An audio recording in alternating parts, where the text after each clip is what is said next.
Sometimes the irony of trying to write a theme song for a show called This Will Never Work gets the best of you, and, well, it sucks. So, welcome. What's going on, guys? Welcome to This Will Never Work. I'm Lincoln, and today my guest is a really important person to me, honestly. He created one of my favorite TV shows of all time, and I'm very lucky to have him here. He's an award-winning TV show writer. He's a stand-up comedian. Please welcome to the podcast, Brent Butt.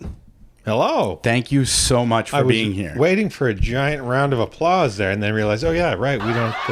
There it is. What a time to be alive. Not so much applause as just riotous laughter. I'll take what I can get. I'm sure you're used to that in the clubs. Oh yeah.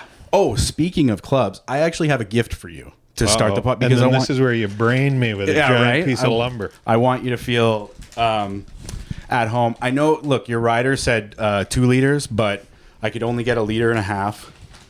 Holy moly. A little grain-based alcohol. Fantastic. And I know you'll get hungry, so I have... Beautiful. Booze and salt right here. This is what it's all about. These are the 2 items that are on my rider, really. Are they actually? Yeah. I used to have a more complicated rider, and I don't really need it, you know?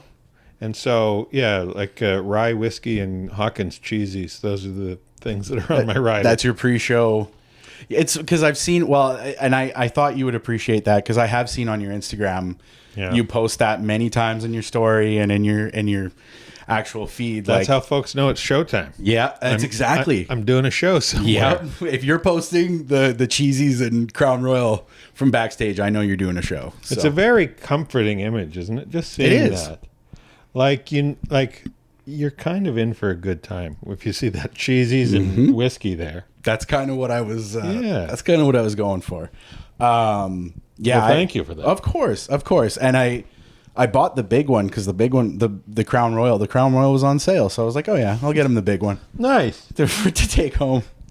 Yeah, they're hard to fly with. Does Nancy drink Crown Royal as well? No, not really. She doesn't care for rye very much, but she will on occasion enjoy a bourbon. Okay, but she prefers tequila. Oh, okay. It's kind of the cleanest of the boozes. It's easiest for the body to process, I think. Is it? I'm not a scientist, but I've heard this, and she can get rocked. She doesn't drink very often or very much.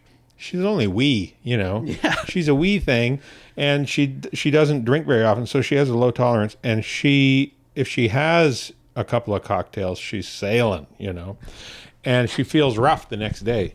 So, but for whatever reason, tequila, you know, it burns a little cleaner, and she doesn't feel rough the next day. It's a purer kind of hooch, I think.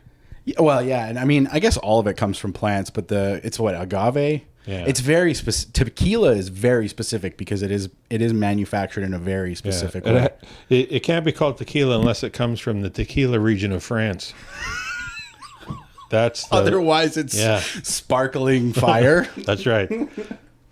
I use that joke all the time for different things. I love that.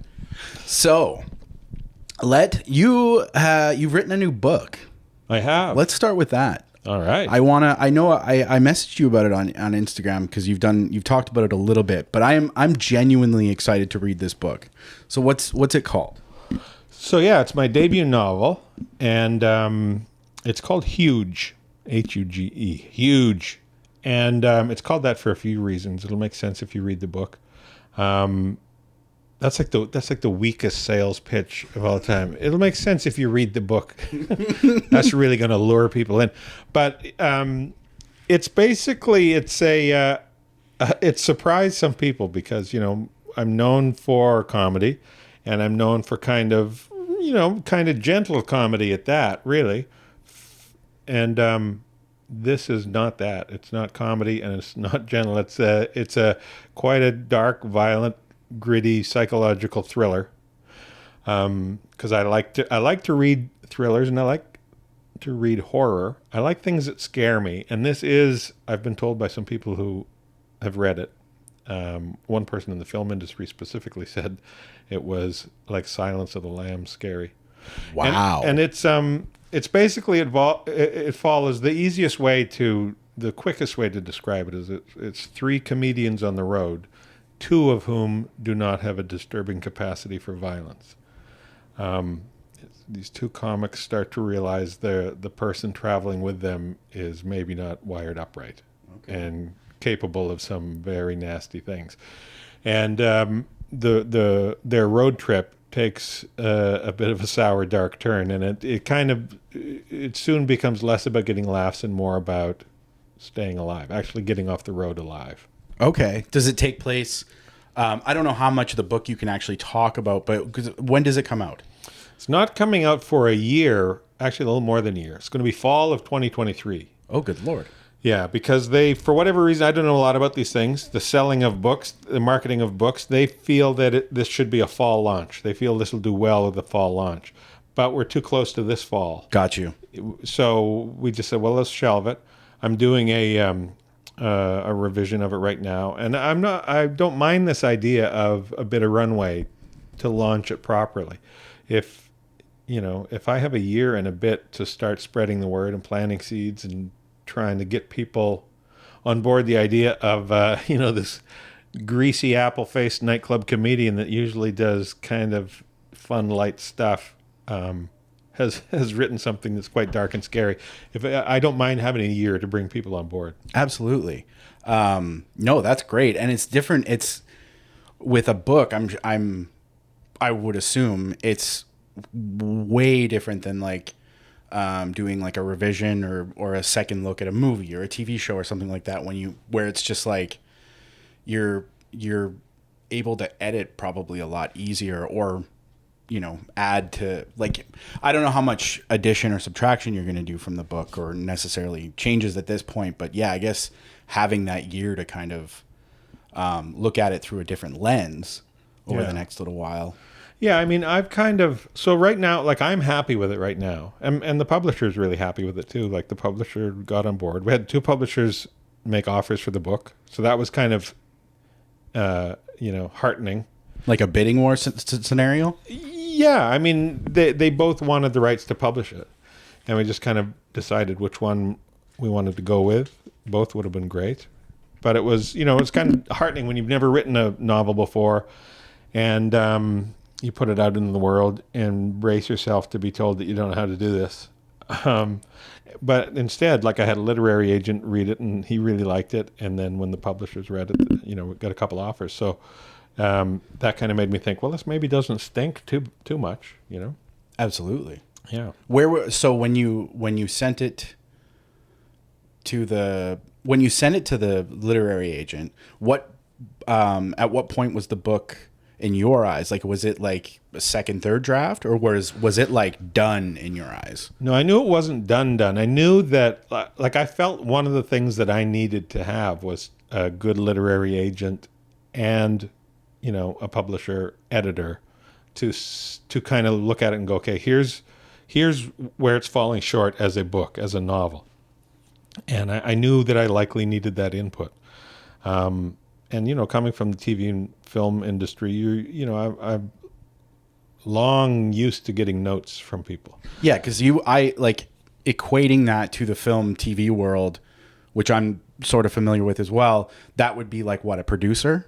Like a producer on a TV show? Yeah, or like notes from the studio? Yeah, it'd be more like notes from the broadcaster studio. Gotcha. The people paying the bills saying, we'd prefer it if it was this or that. And, that's not hard and fast either. That's always a negotiation. But usually I find that, most of the time, even the notes that I don't agree with are rarely just crazy. Like, what the hell? What do you mean add a talking rhinoceros, right? It's not that kind of madness. So even if you don't agree with it, you can kind of talk it through. But the notes with the book were really quite light by the time I sent it to a lit agent. I sent it to some people that I know, like a very well-established novelist, like top, like best-selling novelist.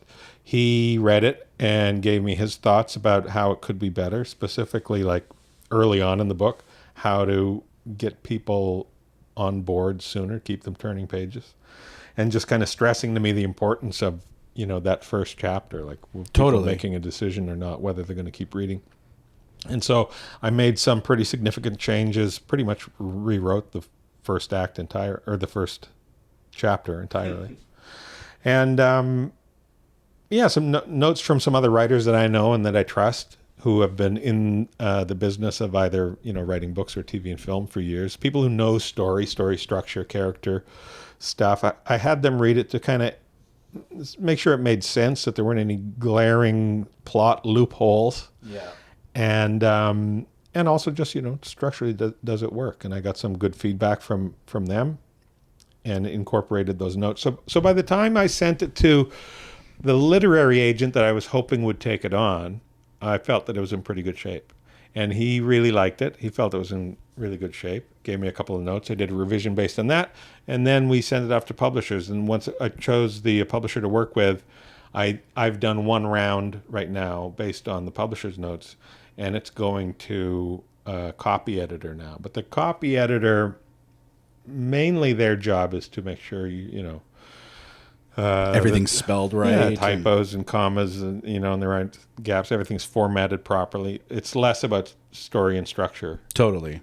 So I'm feeling like it's in pretty good shape right now. That's awesome. And so how long, going into this novel, how long did it take you to write it? And also the story wise, how long was that story sitting in your head before you really sat down? And well, the idea of the story sat in my head for a long time, and just in terms of very broad strokes, because it sort of stems from the notion that when you're a stand-up comedian, especially in the early days when you're first starting out, now I can kind of choose who I go on the road with. I can pick a friend that I like and trust, and but in the early days, you just get saddled with somebody. You're like, yeah, meet so-and-so. He's a comic coming in from such and such a town, and you meet at this hotel, and you're going to spend the next 2 weeks in a car with this person traveling through northern Ontario or whatever. And the vast majority of the times, it's really nice. It's very pleasurable. You meet somebody that is funny and smart. And, I'm sure you've made a lot of friends that way. Yeah, I made a ton of some of my lifelong friends. One of my closest friends in comedy, I met that exact way, pretty much. We spent a week in Windsor, Ontario, doing shows together, and so. The vast majority of the time it's great, but there is that every now and then you meet an X factor where you're like, okay, this person I'm getting a little bit of an unhinged vibe from this person, and some of the things they say, and some of the way, some of the things they do when you're on the road, and they're ready to pick a fight with a biker gang, and for over nothing, and they expect you to back them up, or But it's more about those moments where middle of the night, it's you and this person you barely know driving along an open, prairie highway on your way to the next town, and they're talking crazy, and you're thinking to yourself, if I got to get into it with this guy and he kills me, there's a lot of places to hide my body out here. And it was that kind of creepy feeling that I thought that could make for a good story. But it was just that. It was just kind of that notion of being on the road with somebody that you think is dangerous and volatile, and you are in danger, and you're kind of trapped with this person. Right. And so once I decided to write the book, to actually sit down and write the novel, it was always on my list of things to do, was to try and write a novel. And when the pandemic hit and we were kind of locked down hard for a while, I thought, well, if not now, when, right? So I just started hammering out a rough plot and then dove in and just thought, well, let's see if I even enjoy the process. And I loved it. I loved writing long form prose. After a couple decades of just writing scripts, which are very structured and very kind of, by page 12, you should hit this point of the story and that kind of thing. And it's 22 and a half pages. That's it. It can't be a full 26 pages. Is that how long the Corner Gas script? I was actually going to ask you that, how long the Corner Gas scripts were. They were closer to 30. We were in the neighborhood of 30. But, so it's very rigid in a lot of ways. And I felt like this was I told my agent, I said I felt like a horse that was let out of the pen and just go run and see what you find. That's how I felt like when I was writing. And I would get up 5, 6 in the morning and like wide awake, looking forward to it. And I would just hit the keyboard and start going. And I wrote the first draft in 12 weeks. And it was, it wasn't bad, but it was The vomit draft? kind of.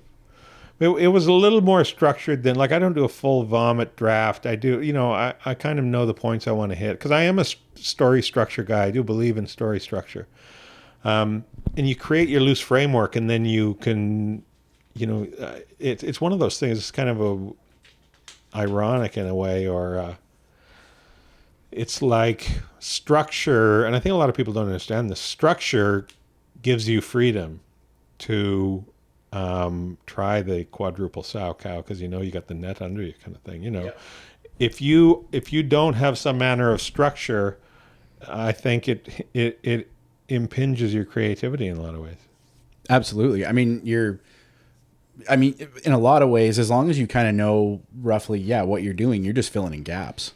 And I think I would assume like the biggest thing for you is you were just trying to figure out who these characters were, through and through, like the three main characters. And then just once that's kind of fleshed out, you already, like you were saying before, like you've been in those scenarios. So you're almost writing what but you're throwing in that like, just serial enhancing. Killer. Yeah, exactly. Making it Embellishing. Hyperbolic. But yeah, it was a case of like, and it takes place in the mid 90s. The story takes place in 1994. I love that. And, like I started doing stand up in 88. And so, for late 80s, early 90s, that was my time when I was really just on the road, barely scratching out a living. And I know that time, and I loved that time, and that's what I'm writing about here.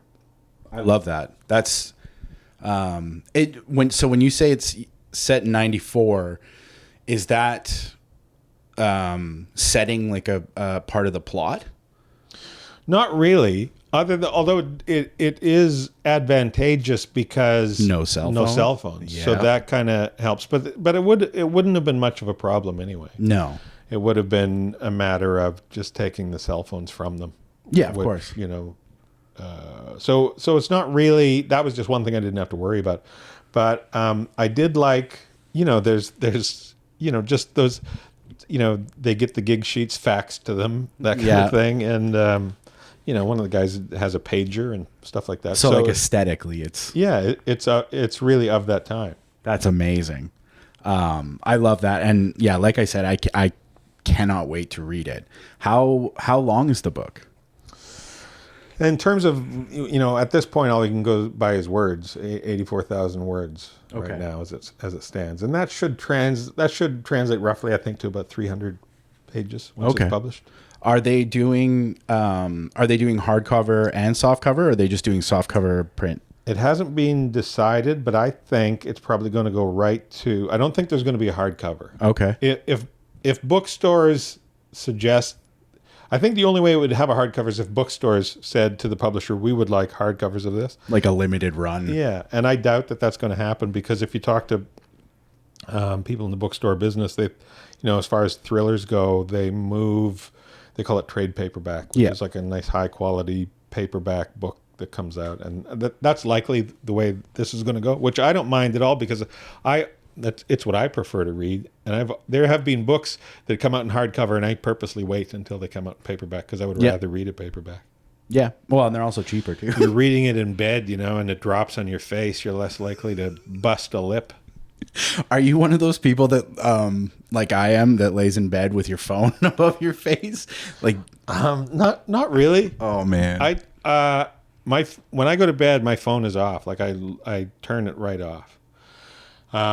You're a better man than I. Well, I just, I spend a lot of the kind of day on the phone and like yammering with people and I like just turning it off. And, but I do have an iPad, and I have dropped the iPad. Oh. Sometimes I read on the iPad. Yeah. And I've dropped it on the bridge of my nose. Oh. Luckily, it's one of the smaller ones, but still. Yeah, it hurts. Yeah, I busted my lip right on my tooth, dropping my phone because I got the stupid big case on it. So it when it hits you in the face. It does not feel nice. You got to get it. I have a Kindle, like one of those paper light ones or whatever, with a whole bunch of books on You it. can just smash that in your face Oh all day. yeah, It's fine. Oh yeah, Who cares? Yeah, it's lighter than a book. Who gives a shit? I've never read with a Kindle. No. I don't mind the idea of like I do like an ebook, and I like just the fact that you can have one book or 500 books. It's the exact same volume, right? No, yeah. And I like that as a guy who spends a lot of time on the road traveling. You want to travel light, and so I got into when I'm at home, 99% of the books that I read are paper books. Yeah. But I travel, or if I'm going on holiday, I like to read ebooks. Yeah, on the iPad. The thing I like, the difference between the iPad and the ebook, I like the ebook because they're easier on your eyes. Right. Where the iPad, like the iPad screen is, you have to have the brightness up in order to see it, and the Kindle Paperlight, it's just like, it's still backlit, but it feels closer to like actual like paper. Yeah, because nothing. It's not so much projected light as it is sort of reflected light. Yeah, and I mean, nothing beats obviously reading like actual paper and holding a book in your hands. Yeah, it does feel good. Oh, it's great. And I don't know, are you like one of those people that goes to like a bookstore and it's just like the smell of all those brand new books? I always smell the books when I buy. Like when I buy a book, and I'm going to crack it open and start reading it. There's always a moment of just smelling it. Yep, that Like fresh paper and ink. Oh, it's and I used to work in wonderful. the printing business. Did you? Yeah, I worked in for a printer. There was a newspaper and also they did offset printing. And I loved it. I loved all those smells. Except for one of my jobs was cleaning the PMT developing machine, and it was a nasty batch of. I don't even think they would allow a human to do it now.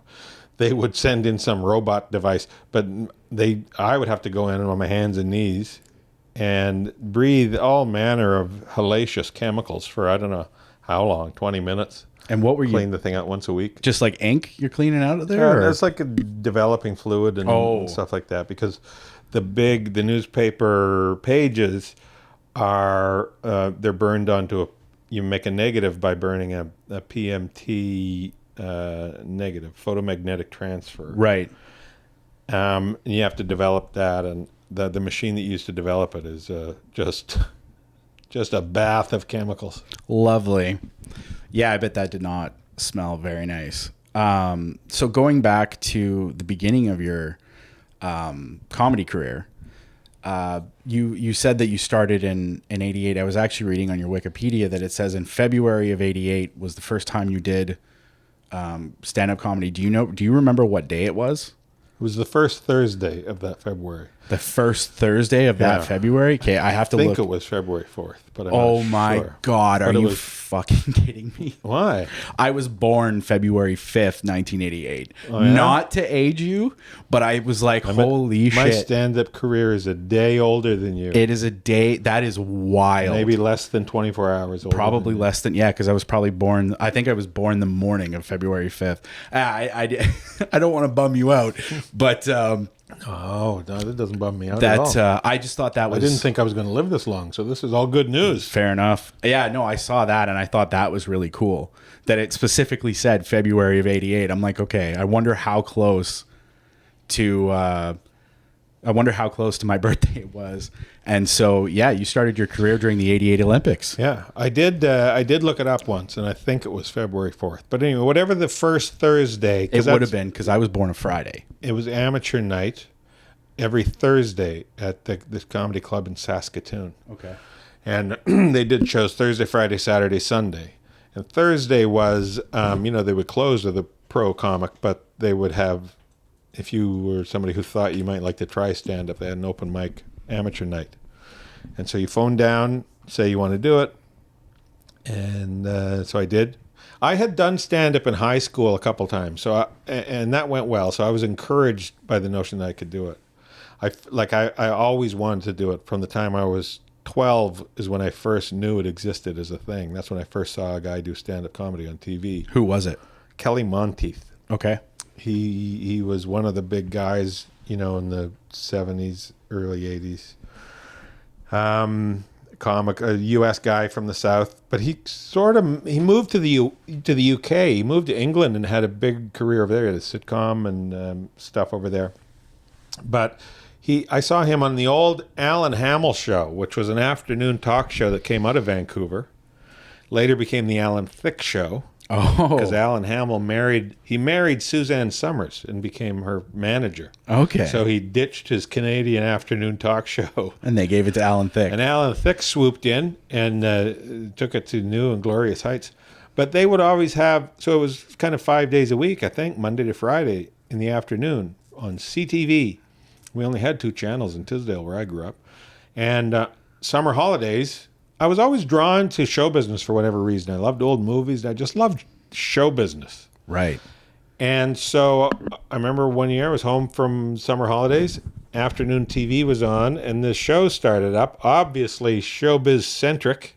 It was like a variety, like a talk show, variety show. And they said, and featuring, they'd say the guests, author so and so, and from the TV show, whatever. And they said, and comedian Kelly Monteith. And well, I knew I liked comedy.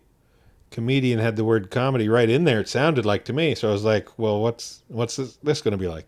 And I'd never seen stand-up. I'd seen, like sitcoms, TV comedy, Wayne and Schuster, anything, and SCTV, Yep. anything that even purported to be comedy, I was fascinated by. But I'd never heard of stand-up. I'd never seen stand-up. And just watching that guy come out, in a tidy sport coat and a fresh haircut and being funny for 6 minutes, it was like the only thing that made sense to me when I saw that. I was like, well, why That's would what I wanna anybody do. Why would I want to do anything else? Yeah. There were the only 2 other things that I could imagine doing was draw comic books. Okay. And be a goalie in the NHL. But I knew the goalie in the NHL thing was a hell of a long shot. You're a goalie too? Yeah. I didn't know that. Because Fred's a goalie as well. And Fred but he Iwanowicz. stays active. Yeah, He's well, an yeah, active goalie. He's playing tonight, actually. Yeah, and he's quite good. He's Well, he keeps telling me Goes to school. because I think I wanted to go see him. He's like, "Oh, it's shit hockey, don't." And I'm like, "Fred, it can't be that bad." But I'm. First of all, I haven't played. I didn't play goal from the time I quit when I was 15. Okay. To get a job. I was offered a good union job, and I couldn't continue to play in travel hockey with the team. I had to make a decision. And I knew by that stage of the game, You weren't going to make the NHL. That was not where my bread was going to be buttered as a professional hockey player. That was pretty evident. You can't let in 7 goals a game and expect a lot of heat from the scouts. I think Butt on the back of a jersey would have looked awesome. You hear a lot of stuff from the crowd. Oh, I bet. That was really the first time. It was because of playing hockey that I kind of came to the realization that I had an unusual name. Because Butt in my hometown is a very common name. It's like Smith in my hometown. Really? Yeah, it was super common. And so I never got teased about it growing up. I was, the one in a long line of... Right. And like we a were legacy name. We were happy to punch your lights out if you made fun of us. So I came into an environment where it had long been established it wasn't worth your while to make fun of the name Butt. And it was very common and very... So it wasn't until going on the road playing hockey, your name on the back, and people would yell from the stands, and you'd go, "Oh yeah, I guess it does mean that." But it was always tremendously original stuff. Of course. Oh my God! The comedians in a hockey game are the one that I was fascinated by. It would make me laugh every time because they seemed so. Somebody would just yell "cigarette butt," and like, there's no joke or twist or anything to it. They're just like, it's not even insulting. A word from my vocabulary that, and they would yell it so proud of themselves, and it would make me laugh every time. Yeah. Like, God damn, that's the, like, if you challenged a 4-year-old to come up with something, that's likely what they would come up with. Oh, and this would be easily. like a 25-year-old guy yelling for the crowd, It's awesome. Oh yeah, people in hockey, like hockey game crowds, especially when they're drinking, they're hilarious because they're a lot. I mean, God love them. Their intelligence levels, is already kind of under the bar, and then you add alcohol in the mix, and it's suddenly they're yelling cigarette butt at you. That's the. It's kind of been my philosophy with hecklers in the stand-up world. I've always said that hecklers. First of all, smart people don't heckle because they know it's not kind of cool to do. They have an emotional intelligence as well as an IQ. They have an EQ that says this isn't the proper place to do it. Plus, they have the reasoning that, well, he's amplified. He does this for a living. It's probably not the smartest thing to do. It's uncomfortable. So, and they're usually sober. So when you're being heckled, it's by a stupid person who's not at their smartest moment, right? They're gooned on juice, and they're not smart to begin with. Yep. So generally speaking, they're pretty easy to deal with. Oh yeah, I would hope so. In fact, I haven't been. I mean, with COVID kind of opening things back up, like I haven't been to a comedy club in a very long time. But most recently, I went and saw Weird Al at the Jack Singer in Calgary with emo. Emo was hilarious, by the way. Oh, he's great. I've toured with him, and it was too bad because when they came to Vancouver, he messaged me to say, come out to the show, and it was the only gig I had that month was out of town. I said, so you weren't even in town? I wasn't in town, but the rest of the month I was in town. I was out of town for like 2 days, and it was in that window, so I couldn't even go see that. That's a bummer. And they only did, because they did 2 shows in Calgary. They only did 1 here, eh? I'm not sure. Fair enough. Emo was hilarious. Like he absolutely killed it. But the point of the tour, which not a lot of people understood, is it's literally called the Ill-Advised Ultra Vanity Tour or whatever, where they're not playing the hits, they're playing like deep cuts and like original songs and stuff like that. All of it's still very funny stuff, but the people that don't understand that are going to the show expecting to hear like White and Nerdy and like the real popular like parody songs that he did, like he didn't play any of that, so people are like, eat it. Exactly. They're like, play Eat It. One dude, I heard after the show, one dude was so mad he didn't do any of the Michael Jackson stuff and was like losing it. And they were like, why? Like, just get over yourself. But during the show, Al would talk after every single song. He would like, because they had like they had the whole show planned out, start to finish. And it was all very, very good. It was all very structured. And so after every song, it would go quiet, people would applaud, and then it would kind of, die down. And then Al would, kind of talk. And right before he's about to start talking, this woman, because I sat second row, this woman not very far from where I was sitting just starts shouting, Al, I love you, play Ridin' Dirty, or whatever. And some guy behind her goes, shut up. Also, the song's called White and Nerdy. And Al, the hecklers are heckling each other. Well, and Al just didn't even address it because he I'm sure every single show that he's played, like you're coming across people like that who don't understand what the point of that tour is. Yeah, you know what I mean. So, it's just it's like you said, you're catching these people in just like they're not at their best. And I guarantee you, if there's somebody out there listening to this who has heckled at a comedy club and they're thinking, well, I'm the exception to the rule. He's talking about stupid and drunk. Yeah. I'll grant you this. You may not have been drunk. Yeah. But if you're heckling, you're not a particularly intelligent person. No, because this is probably a stupid question to ask, but I mean, you've been heckled, obviously. Sure. In your career, because no matter where you go, you encounter those stupid people. And it's so, how do you deal with it? Like, how do you approach that kind of a situation if somebody's like sitting in the audience and like just throwing... The easiest thing to do is just say, what was that? Because generally what they've said is so stupid. They don't want to repeat it.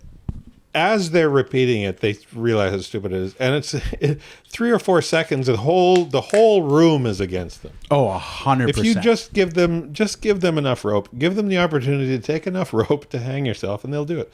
You rarely have to eviscerate somebody. But I often have fun just working the crowd where it's not a heckle situation where I'm talking to a crowd, where are you from? What do you do? That can be a lot of fun.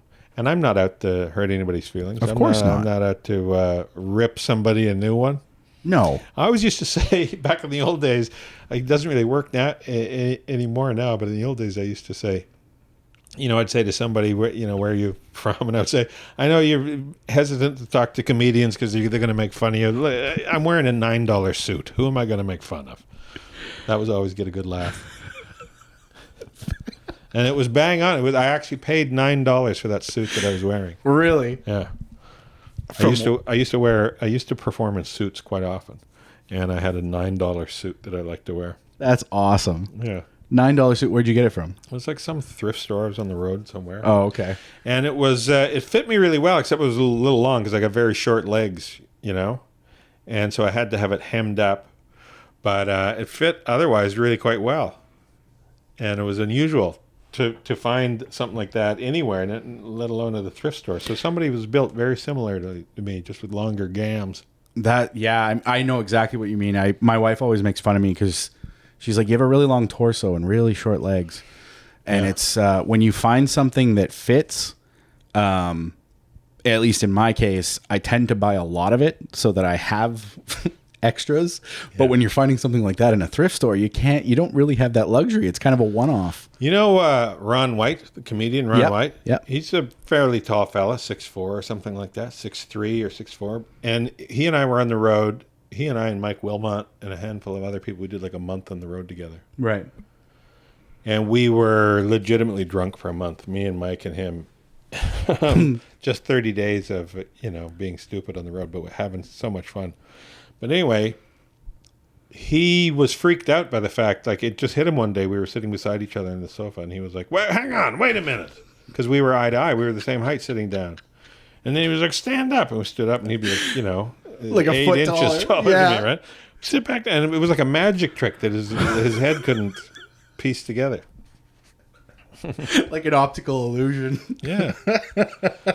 And he was like, he discovered some scientific thing, and he would say to people, "Hey, watch this." And we would do it, and they'd go, "Yeah, I think he's got shorter legs." I think is like nobody was puzzled or amazed by it. Of course not, because that's pretty standard when you sit next to somebody. Oh my God, that's hilarious. What is you've obviously toured with a lot of comedians by this point, like you having been in the industry for 34 years. And I know that quick math because that's how old I am. You're a handy guy to have around. Yeah, no shit. Yeah, keep me around. You'll know exactly how long. Hey, how long have you been alive? Yeah. I've been in comedy for 34 years. What is like what is like a tour that you went on that's like one of your favorite tours of all time? I went on the road one time out East Coast run with a couple of guys. Chris Finn is a really good friend of mine. And that was, I think, kind of the road trip where we really became tight buddies. We hit it off pretty early on. He was an established comic when I started out, and I was like still hitting amateur nights pretty regularly. I was starting to get a little bit of paid work, and I was living in Calgary at the time. Okay. It was a brief window. I lived in Calgary for about 4 months or something. I moved from Saskatoon to Calgary. Where in the city did you live? You know where Dickens Pub is? I 100% know where Dickens. I live right across the street in a tall building. Dickens moved though, so Dickens is not where it used to be. Oh. As far as I know, it moved. But okay, like ninth and ninth. The C train. Yeah, they definitely moved. And we were. It was me and Andrew Carr. Okay, yeah. And he and I started doing stand-up at the same time in Saskatoon. And we moved to Calgary. He had two friends, these two gals, Donna and Linda, who had a bead on a really nice penthouse apartment there, but it was kind of a bit too much for them to afford. It was a 3-bedroom. And so they said to Andrew, because Andrew was thinking maybe go to Calgary. That was the Western Center for stand-up comedy booking. And they said, why don't you and this guy who's hanging out at your house, Brent, move to Calgary. You guys take a room. It has its own master bathroom, and then there's 2 other bedrooms. Donna and Linda would each have one of those, and they would share a bathroom in the hall. And so that was the scenario that I moved into. And Donna and Linda were they were friends of Andrew's. I didn't know them from Adam, and just became super fast friends. A couple of great people, really smart and funny. And me and Andrew and Donna and Linda lived in this place, and we were friends with the house band at Dickens Pub. And so we were just always over there, drinking for free, having a hell of a whoop up. A lot of fun, good laughs for those 3 or 4 months that I lived there. And then moved to Toronto from there. But while I was still in Calgary, I went down and did a spot on Amateur Night, and Chris Finn was on the road. He was in from Toronto. He was an established touring comedian, and he was there. They'd hired him to MC or to close. He was MCing the show for the weekend at the club, and they hired him to close the Amateur Night. Right. And so he was just watching the show, and he's like kind of a cool, aloof guy. It was like late 80s. He was like in a slick suit, and his hair slicked back and smoking, and he's kind of like this cool Irish mob guy he looked like. And he was really funny. And when I finished doing my set, at the end of the show, I went over to him to say, it was nice to meet you or whatever, and just tell him I thought he was funny. And he just said to me, like really kind of cool and aloof with his cigarette, he goes, "You should move to Toronto. You're too funny to be here." and I moved to Toronto not long after that. Yeah. Not because of that, but because this other guy, Jamie Davis, this comedian, said, "Listen, I'm driving to Toronto. You should go there and get seen by the people who booked the shows there. Just hop in. I know you don't have any money. I don't care. I'm going there anyway. Just hop in my wheels." Right. So Andrew Carr and I hopped in his wheels, and we went to Toronto. And he and Andrew came back. They both had things to come back to. I had nothing to come back to. And I was getting booked right away to do stand-up out there, so I just hung around. And that's kind of where I cemented my stand-up career. Okay. So I started in Saskatoon, kicked around a bit in Calgary, but when I moved to Toronto, that's where it really kicked off. That's where it really kicked off. Fair enough. So that was like, but that's when I was like full-time nothing but stand-up. right. When I moved to Toronto and started getting booked to do work, I was like, oh, I'm a professional nightclub So that was comedian. your favorite tour, like kind of getting starting there. And just it was such a magical time, and there were so many funny people around, and all the comics would go to the Pilot Tavern on Cumberland Avenue in Toronto after every show, no matter where you were, what club, what city, if you were anywhere within the distance of driving back to Toronto before last call. All the comedians at the end of the night would meet up at the Pilot Tavern, and it was just such a fun communal hangout, and made some of my best friends still to this day there. Yeah, like I guess an industry gathering all the time, and yeah, I guess that's really cool. And I mean, that is at that time that would have been one of the heydays of comedy too. Yeah, it was really in the boom, Yeah. Late 80s was a comedy boom. Every place had a comedy and chicken wing night, Yeah. And so you could eke out it was a meager existence, but you could scratch a living out of it, Of course. And whatever money you made, you ended up just going to the Pilot and drinking half of it away anyway. So, but we just all had such a great time, and hanging out with those guys, really sharpens you. Like when it's a bunch of really funny people together, you kind of can't be civilian funny and survive. It's like steel on steel. Totally. Well, and I'm sure as collectively as a group, did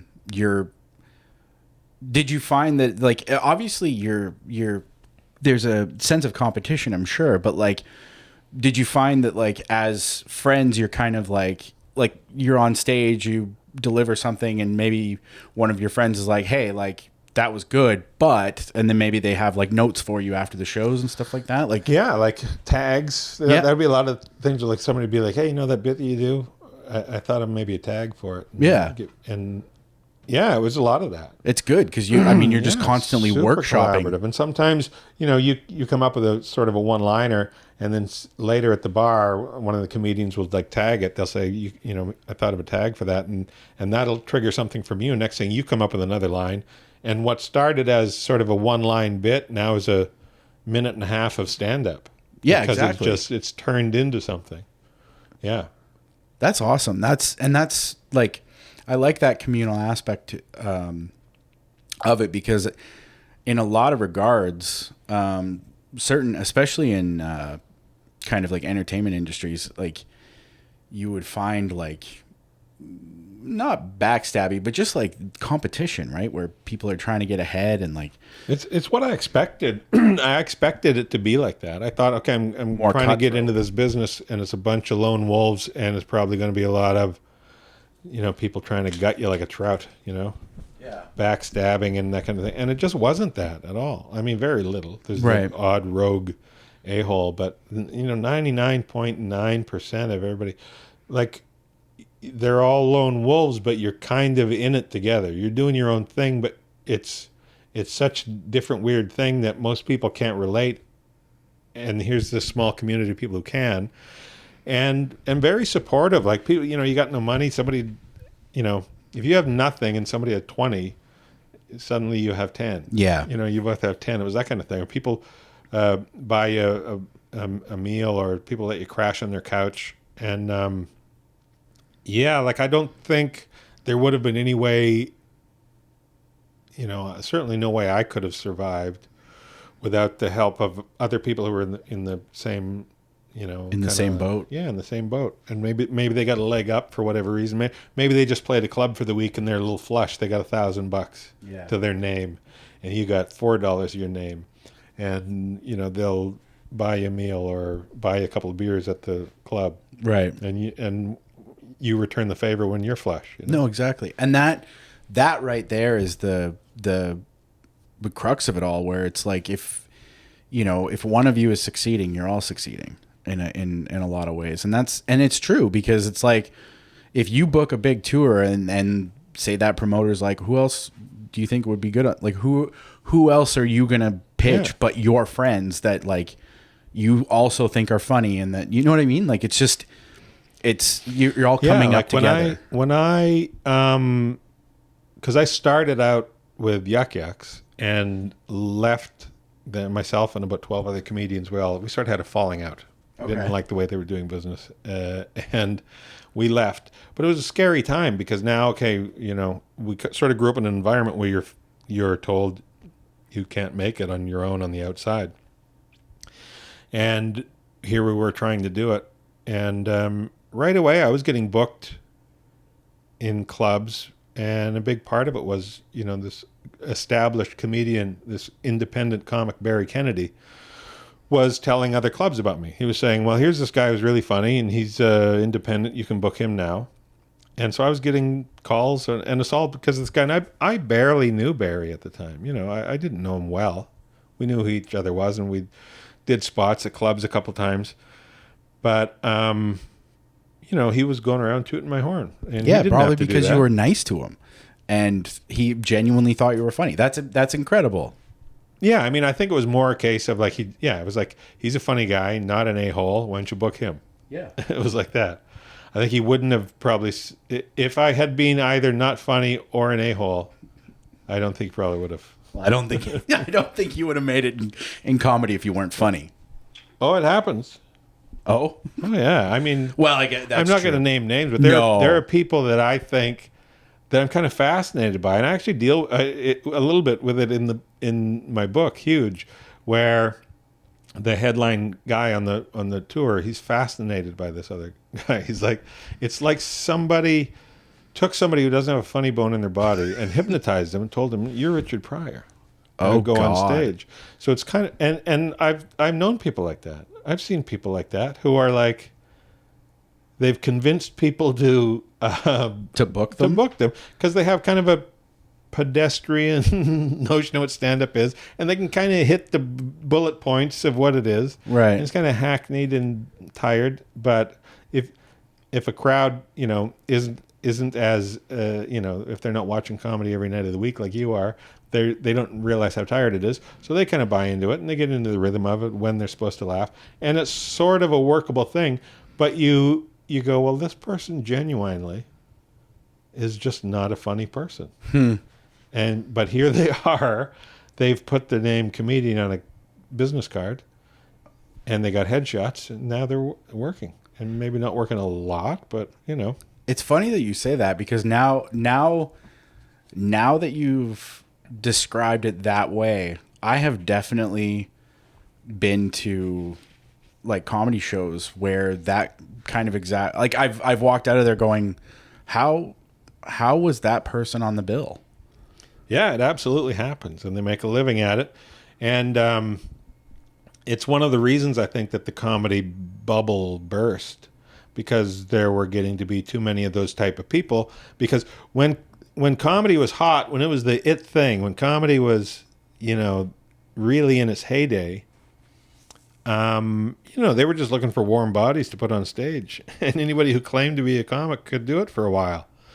And a lot of them had day jobs, but they would do comedy at night. And then when the bubble burst, because people stopped going out to clubs, because it was like, oh, there's a lot of bad comedians out there. I've seen, it just sort of, it got to where 80% of it was bad and 20% of it was good. Right. And the bubble burst, as it will do, and all the people who kind of shouldn't have been there in the first place got out of it. And so it was kind of artistically, it was a nice culling, because you kind of had, the only people left in it were people who were going to do it no matter what, because they were committed to kind of the craft and the art of it. And that was good for the art form. And then the kind of result, what I've seen from that happening is this wave of really good, smart, clever young comedians came out of that, because the industry was no longer attracted anybody who just thought they might be funny, because there was no reason to do it. It only attracted people who just felt like they had to do this. Like, right. I have to do comedy. It's in me, and I think these things, and I need an outlet, and I love comedy, and I live and breathe it. And those are the people that got into it. So you have all these younger people who are, probably now in their mid-30s, but I remember like seeing them come up, some of them at 18, 20, 22, and just going, wow, they're like really original thinkers. Really smart, funny, well-crafted jokes and strange takes, original minds that it was just so heartening for me. So, like when I go to a club now, if I pop in to do spots somewhere, I'm seeing young comedians I'd never seen before, who've maybe been doing it a couple of years, who are really good and fresh and original, and it just warms Grampy's heart. Totally. Yeah, and also it challenges you as like an yes. old timer. You go, well, man, if I want to stay even close to being relevant, I have to start thinking. You need to stay authentic and true to what your comedy is, but it stops you from being so comfortable.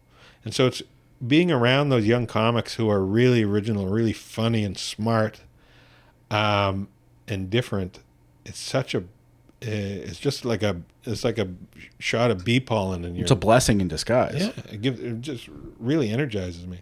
The best comics in the world are the ones that make you think, like the ones that really, really kind of delve into, the deeper, shit behind stuff. And yeah, I mean sometimes, but I think it doesn't have to be that. I just think if comedy is really about surprise. Comedy is like coming up with something the audience wouldn't have come up with. And that's what I love when a comedian comes up with something that I know as a comedy professional who dissects and analyzes comedy.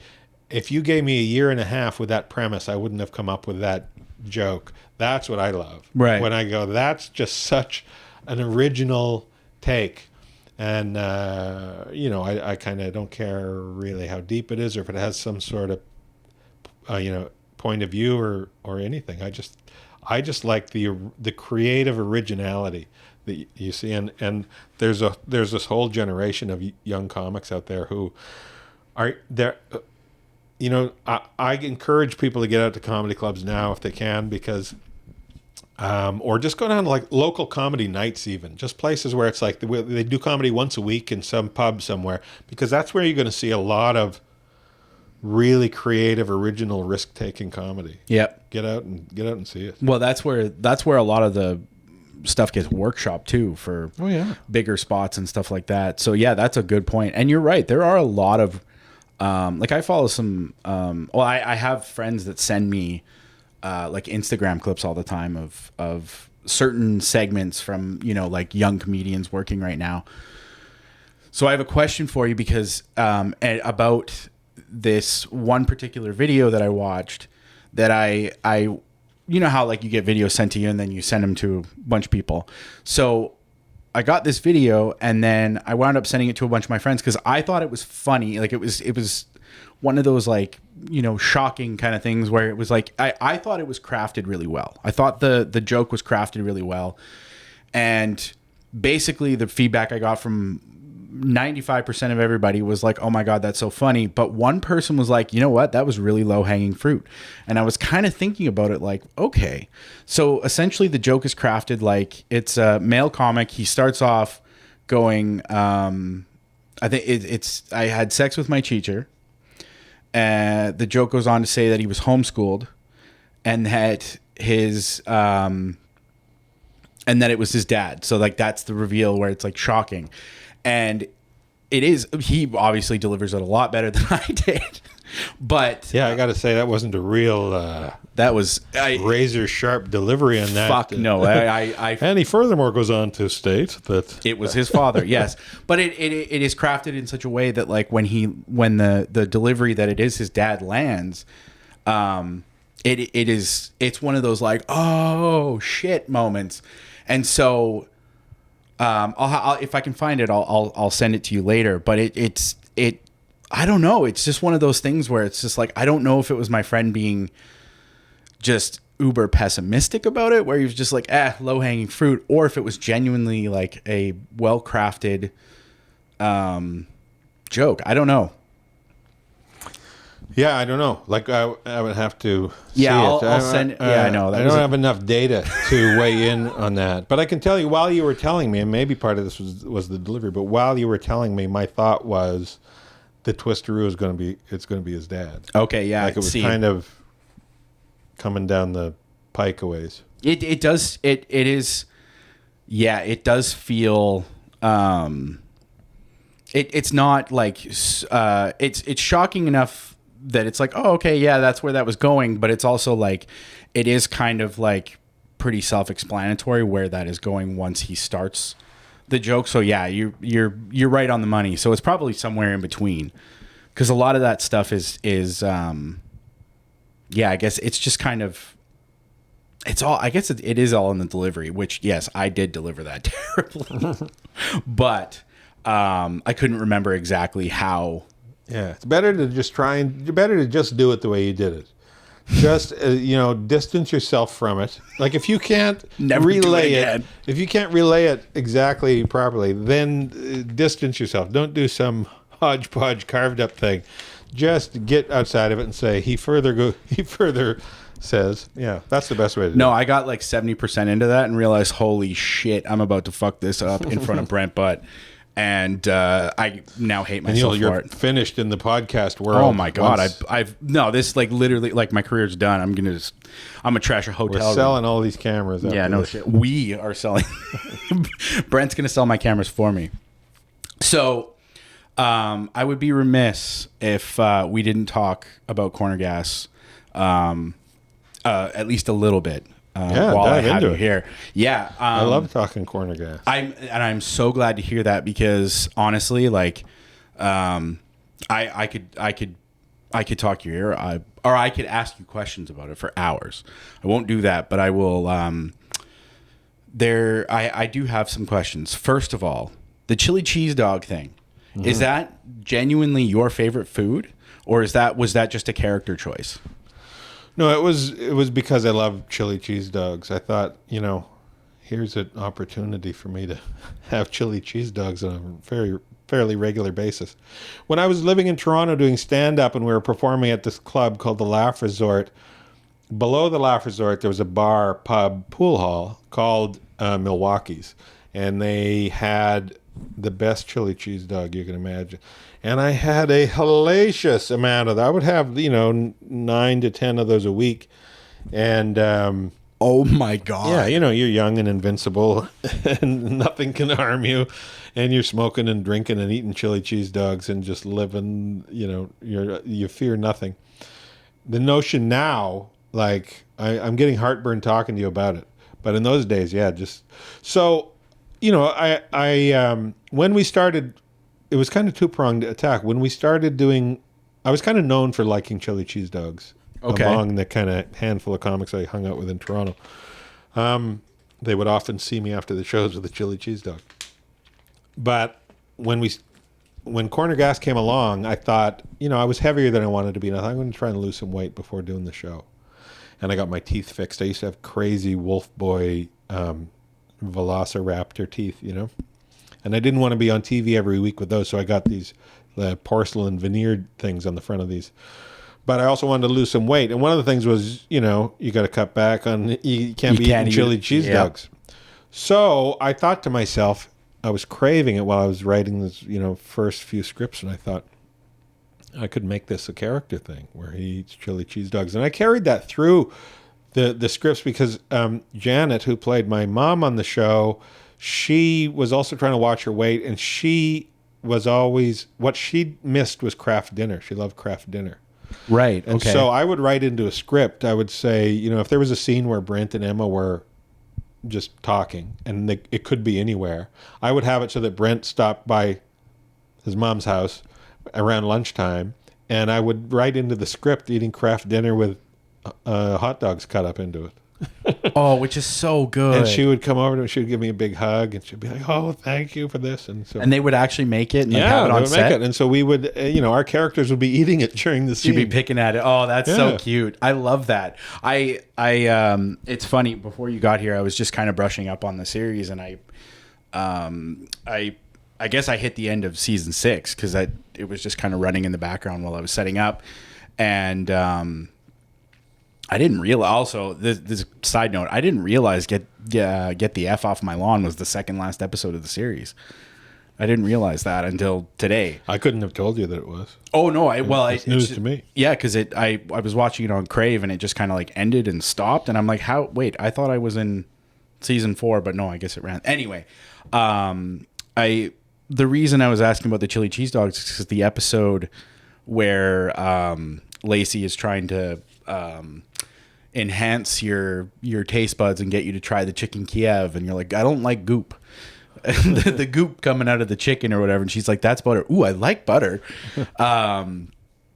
It's just funny because at the end of that episode, it's that poignant moment where you have the chili cheese dog, and both Janet and Gabrielle are looking at you like, is he going to go back to normal? And you're like, oh, it's such a delicious tube of meat. And then she tries to take away the macaroni. And you're like, no, that's dessert. So it is. Yeah. Like now that I think about it, yeah, it's all of those. Her character is written, and I guess that must've been obviously you, is written very much like she, as your mom, is constantly feeding you comfort foods and all throughout the series. Yeah. And it's partly, I grew up on that. Like I grew up on hot white food, like homemade bread, homemade buns, mashed potatoes, pasta, hot white food. Chicken with gravy, turkey with gravy. And my mom used to make hamburger gravy, which a lot of people never heard of. Nope. And I was surprised. So like if my mom ever cooked up hamburger meat, the drippings, as you would with any other meat, she would make that into a gravy. It's phenomenal. It's probably the best tasting gravy in the world. Wild. I've never had that. Yeah. Anyway, food was a big part of growing up. We were kind of a house full of food abusers. And, I sort of grew up in an environment. My family sort of, it's weird. Weirdly, we praise gluttony in my family. From the time you're a little kid, right? They're like, you should see what this one can eat. It's very kind of celebrated and championed. And so as a result, I think we're all kind of food abusers. We all we all grew up. Lots of carbs. Yeah, loads of carbs and just giant quantities of food. Too Of course. much food. That was the thing. When I was able to lose some weight, that was the key to me. Was like I still ate a lot of the foods that I liked, but I would have much smaller portions. Yep. And that was easier to take than the notion of, or you can never have, French fries again. And so you have a few French fries, just don't have the, lunch pail size bucket of French fries. Yeah, with the large soda and also the quarter pounder with cheese. No, it's so true. It is because life is long but short, and I feel like those particular things that we enjoy, like in terms of the I guess what would be looked at as more unhealthy foods, still enjoy them. But one of my favorite restaurants to go to here in Vancouver, if you don't order dessert, which here's the cagey thing to do, don't order dessert, and then they automatically bring you just a little sweet something, like a little piece of like a little chocolate, little palate size cleanser. of size of your thumb. Okay. Or like an ice cream cone that's literally like the size of your thumb. It's like a tablespoon of ice cream in a tiny cone. And it's super delicious, scratches the itch. Yeah. And you've had a tablespoon of ice cream and it's completely satisfying. Yeah. So a little, it took me a long time to learn the lesson that a little goes a long way. Oh yeah. Yeah, Because I was very gluttonous. I was very in all things, right? Like when I drank too much. I ate too much. I slept too much. It was too much. But having said that, I wouldn't change anything. Oh, I had such a fantastic time, growing up, and as a young man, pursuing comedy. I can't think of one thing that I would go back and change. But I'm glad I had the sense to, at a certain point, to go, got to rein it in now. Fair enough. So, with Corner Gas, you guys started in 2004, like the series.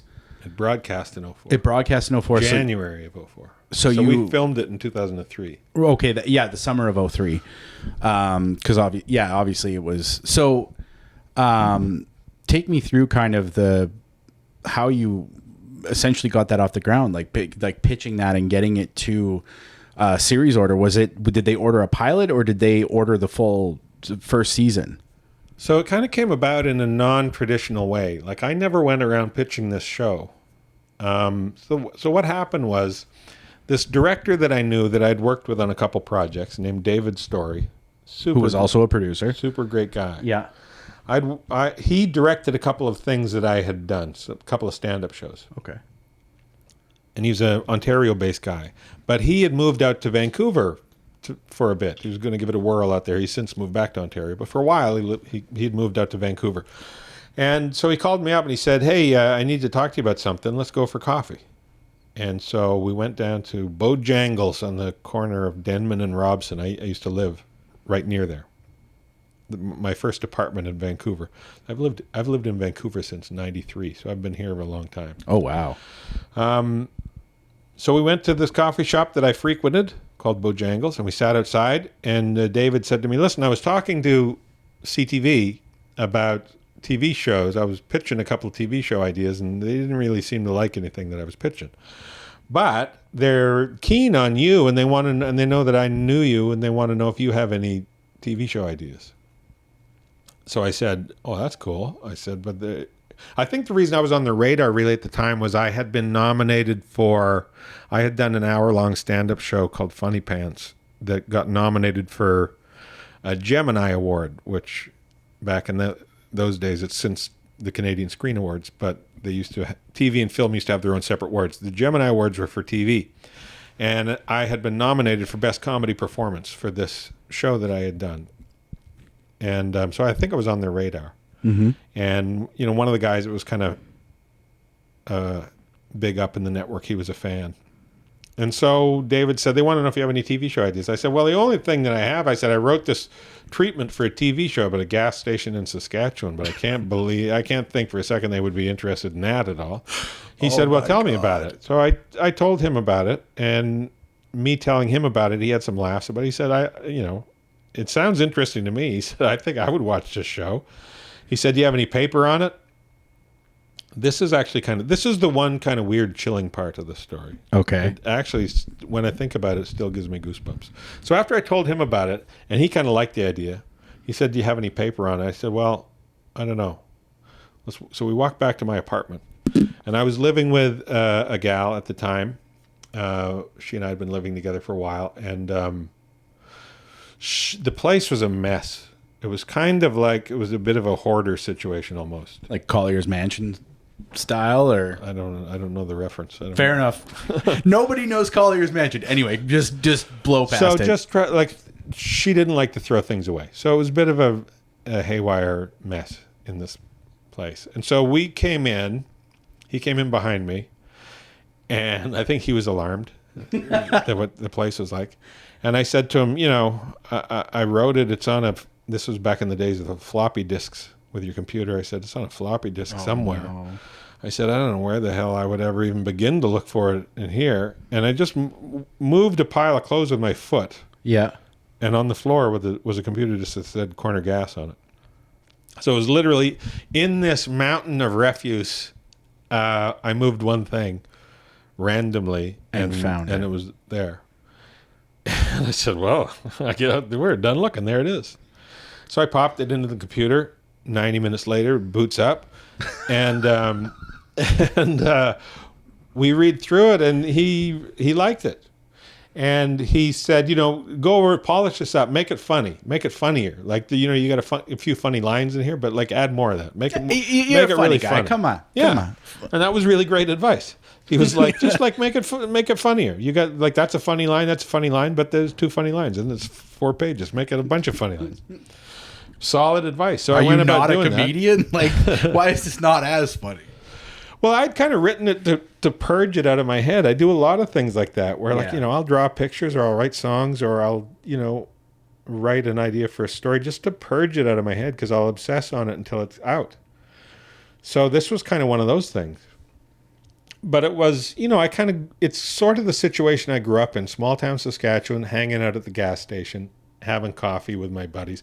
That was, like, I really knew that well. And so I banged out this treatment, and then when he told me, I like it, make it funnier, which I did, and he went and re-met with the network and basically said, I talked to Brent, he's got this thing.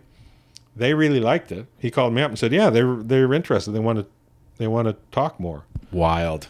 And so, and then it was like writing 2 scripts, and from the 2 scripts, they bought 13 episodes, and we just went into production. So it all came about in kind of an untraditional way. Totally. So from that moment where you're, the 90 minutes for the computer to boot up to like production start, like how long are we talking? I think it was probably close to a year. I think that conversation with David Story at the coffee shop happened in 2002. Okay. And in the summer of 2003, we were in production. We started filming. So it was probably about a year's worth of pre-pro and writing and all that stuff. Okay. And finding our Saskatchewan production partner. We needed to have a Saskatchewan production partner. And so that's where David and I met with a few producers in Saskatchewan, and we met. One of them was Virginia Thompson. Yeah. And we just liked her, and she seemed really smart and on the ball, and had made herself very familiar with the material, which was amazing to me that some of the producers hadn't. That was mind-boggling to me, actually. It was like, here's a network television show that's coming to your province, to your city, to shoot. They want to meet with you to see if you can, if you might partner up with them to do it. And they weren't even reading Wouldn't anything. you read the 4-page treatment? I would know it inside and out. And we shot, a lot of them would be like, they'd take us on a tour of their facilities. Look at the number of photocopiers we have, that kind of thing. But they hadn't really made themselves familiar with the material. And they'd be like, tell me about the show. So what's the show about? And we're like, you didn't read because I'm not pitching you right now. Yeah, no. Like I'm deciding whether you're going to. Yeah. and you clearly, I don't think you're somebody I should be working That's with. ridiculous. So there was a few like that. But Virginia was very, she was on top of the material. She was very keen about it, but she had some very smart, pragmatic notions about how to get into production. And so David and I said, yeah, we should partner with her. So he and I and she became the executive producers of the show. So Virginia was Saskatchewan based then. Yes. Okay, that makes sense. So obviously that would have been very helpful. So was she instrumental in finding, I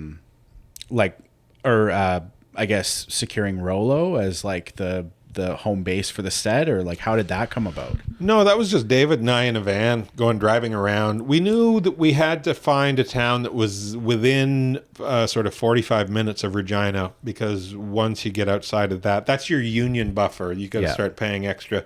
So because you're out of town. Yeah. And so we looked at a lot of towns within that sort of 45-minute radius.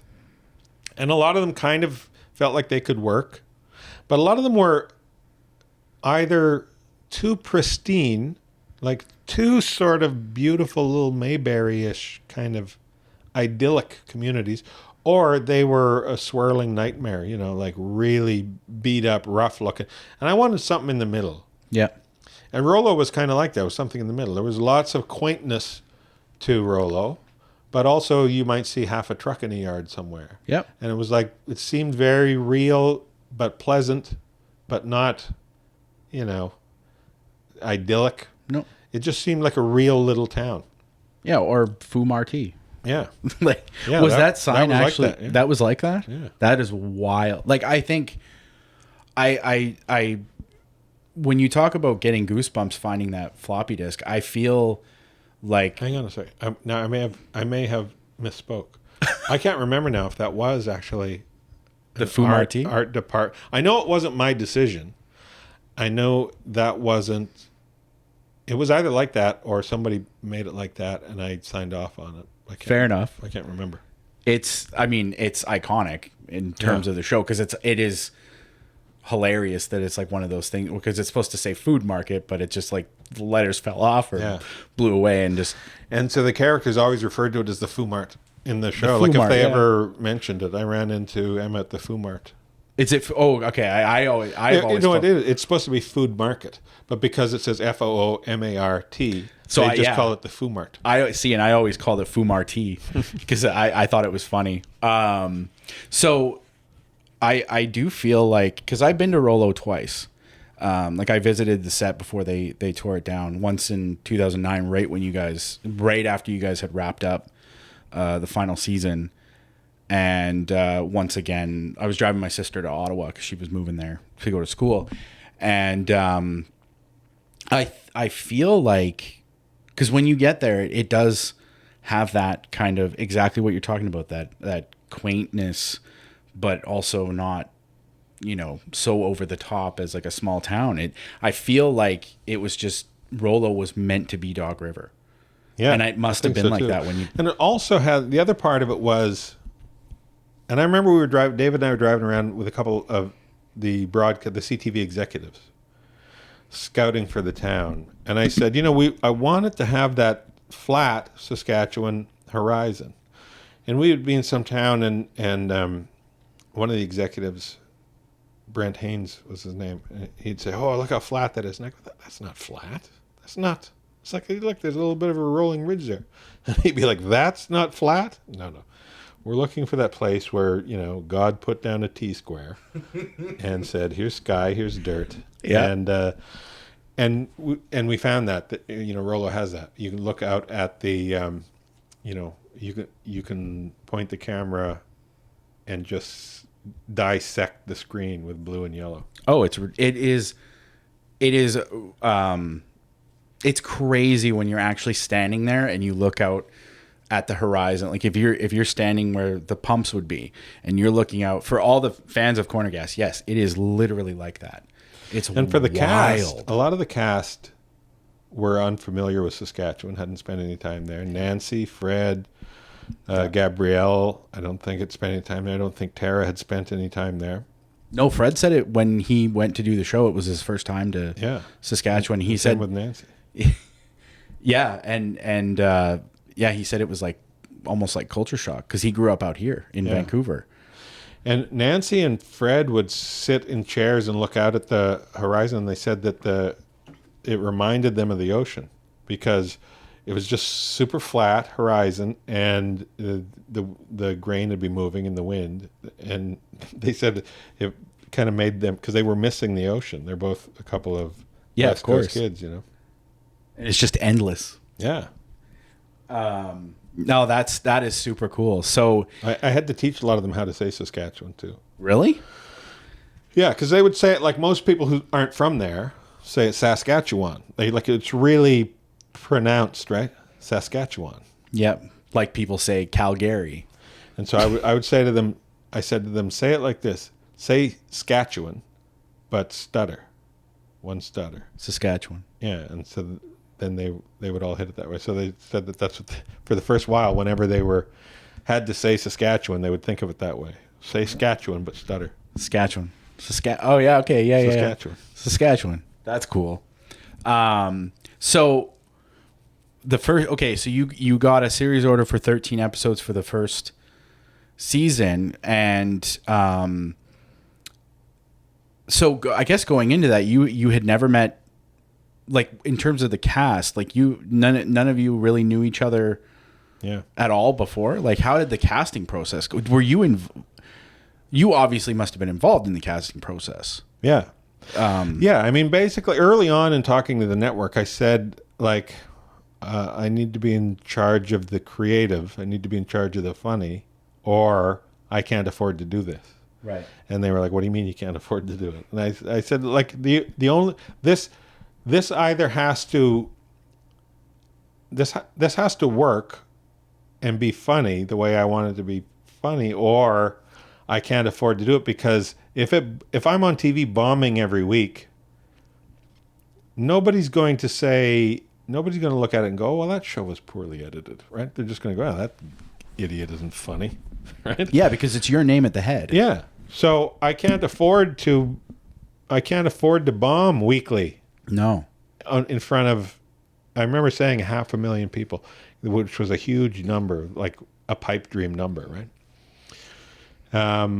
That was your goal, was 500,000? No, that was beyond our goal. We all we had our fingers crossed that we would do 300,000. That's what we were like. That was sort of an episode. What if we got 300,000 people watch this? Yeah. Okay. So when I said 500,000, I thought that was overstating it. And so anyway, so the notion was, I said to them, if you don't want me to be in charge of the creative, hire my brother. He'll do it for half the price. Yeah. He doesn't care. But I said, the only reason you're talking to me is the creative. I don't know how to do the accounting on this. I don't know how many trucks we need. I don't know. What do we need? 2 lights? 100 lights? I have no idea. Yeah. What are we going to shoot on cameras, I expect? So if I'm not in charge of the funny, why the hell are we talking? Yeah. And so I just said, basically, I can't do this unless, because I'll be regarded nationally as unfunny. Good for you in for standing 13 up for weeks, that. and I can't have that. Good for you. That's My only asset is I have a mild reputation of being humorous. I can't lose that. No, of course not. So they got that, and they were on board the idea of, my sense of humor anyway. So yeah, it was like there was no element of the casting I wasn't involved in, and yeah, it was a good learning experience for me, because I kind of had comedic people in mind for each of the parts, and none of those people ended up getting the parts. And what ended up being the case was, this was kind of the learning element for me, was all the people that we hired for the show have a natural comedic sense, but they're all really good actors. They're trained actors they've studied, and they know the craft of acting, and they're really, really good at it. And what that does is it makes everything seem more believable. And once everything's more believable, it just becomes more funny. And that was sort of the learning element to me, because I came from the side of crafting comedy, writing jokes and crafting comedy. And I'm about the phrasing and all those kind of things. And seeing really good actors make the character that you've written become an actual person walking the planet. And now it's way funnier because it's so, when Oscar says the thing he says, the fact that it seems like a real person saying this crazy stuff. Holy hell. You Orange. It's just funnier. Yeah. Way funnier. Because, comedy, it has to have an air of authenticity to it. And so that was a learning experience for me. The only person on the cast that I had met before casting and who had some background in comedy was Nancy. I had met Nancy Robertson before, but didn't know her really well. But I knew she was a Vancouver theater sports person.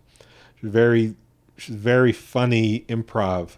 Like she was off the charts good at improv. If you talk to anybody in the Vancouver improv scene, she's kind of legendary with her improv ability. And so originally we were having a hard time casting Wanda. Okay. We had a lot of people who were good, but it didn't quite feel right. I wasn't 100% sold on any of them. Were you reading with that? Because obviously there was a lot of I would scenes read with everybody, yeah. and the chemistry and stuff. And so our casting agent at the time said to me, because originally the Wanda character was written a bit older because she had worked for Oscar before, and then when Brent takes over, she just continues working for Brent. So I had written her, she was about 50 in my mind. I think we even had that in the breakdown at one point. And so the casting agent said to me, would you be willing to look younger? I said, yeah, there's no reason she has to be that age. She could be younger. Why? And she said, because who I think could be really funny in this part, who could do really well, is Nancy Robertson. And I said, yeah, she's really funny. Let's see, bring her in. And she came in and read for the part, and she was immediately our first choice, everybody's first choice. Except one executive at CTV who had somebody else in mind that they wanted. But, once he saw her audition a couple times, he was on board as well. Yeah, I was just going to ask, like, how, because, there's always pushback from the executives in terms of that. Did you find that there was, like, when you were casting people, there was like pushback in terms of like, we don't really like that person, and like, did you feel like you had to fight for the cast that you put together? No, we were all like everybody that got the part. I can't think of. There might have been somebody who was. I think everybody was everybody's first choice. Okay. There may have been some, like, you kind of go into it, you pick your three, here would be my three favorite for this part of the actors we've seen, and then you compare them, right? But I can't think of anybody that we had to sell or wrestle. They're just all really good, and they're all, they showed that they could nail the comedy, but also make it so real and so good. And so it was just sort of meant to be. Finding this cast was magic, I think. The most endearing part about the show is the fact that those are real people. Yeah. Those are your friends. Those are your grandparents. Those are your people in your town. And this is another thing I wanted to talk about is the legacy of Corner Gas, like the legacy of what you created and what you put out into the ether is, it's wild how ingrained in like Canadian culture it is now. You talk to anybody in Canada and you mention Corner Gas, everybody knows what it is. Everybody's at least seen one episode, if not, they're in love with the show. And they're in love with the show because they know those people. They grew up with those people. They currently engage with those people, whether at the bar, whether at, you know what I mean? Like what you created is it's perfect Canadiana. And is that the word? Canadian Anna? Canadiana. I've never heard the part. That sounded highfalutin the way. Canadiana. Sure. Maybe I'm making up a word. I don't know. But it much the way I feel like, and I know a lot of people don't feel the same way. When I listen to the Tragically Hip, I never feel more Canadian than I do listening to the Tragically Hip.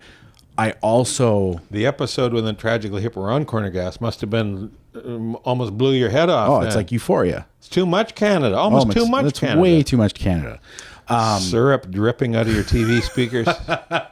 Yeah, it's, oh my God, the amount of maple syrup that comes out of that episode is what, like when they're playing in your garage. That is hilarious. Like, you're kicking them out because you're so, oh my God, that is an iconic episode. And that I mean, really came about with like in writing the thing, Brent saying, you know, we were like, this would be a good opportunity to have a cameo if we had like a band already in there practicing. We said, well, we should try and get the Tragically Hip.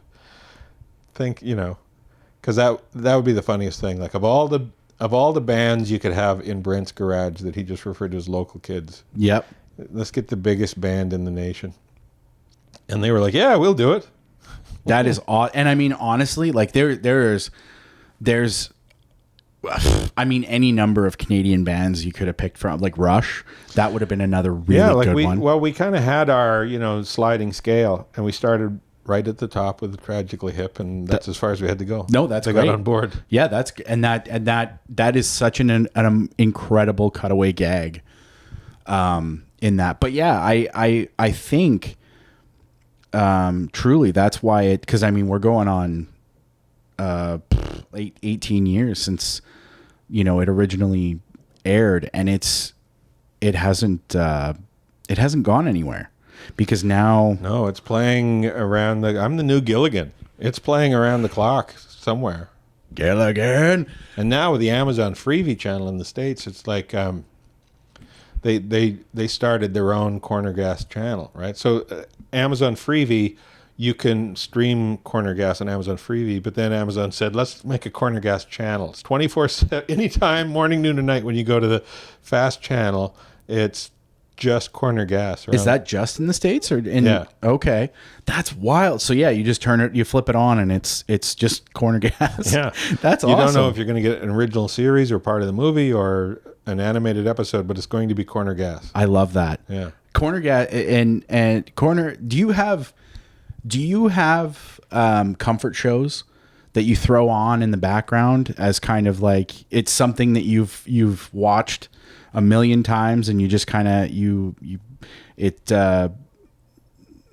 I don't know, like just as kind of like almost like background noise, because you know what's happening, you've watched it so many times that you can just throw it on and it just sits in the background. Do you have shows like that? Not really. I don't think. I mean, there are probably shows that fall into that category, but it's not something that I do. Like if I don't look to have TV on in the background. I like to watch TV and like you know, kind of get into it.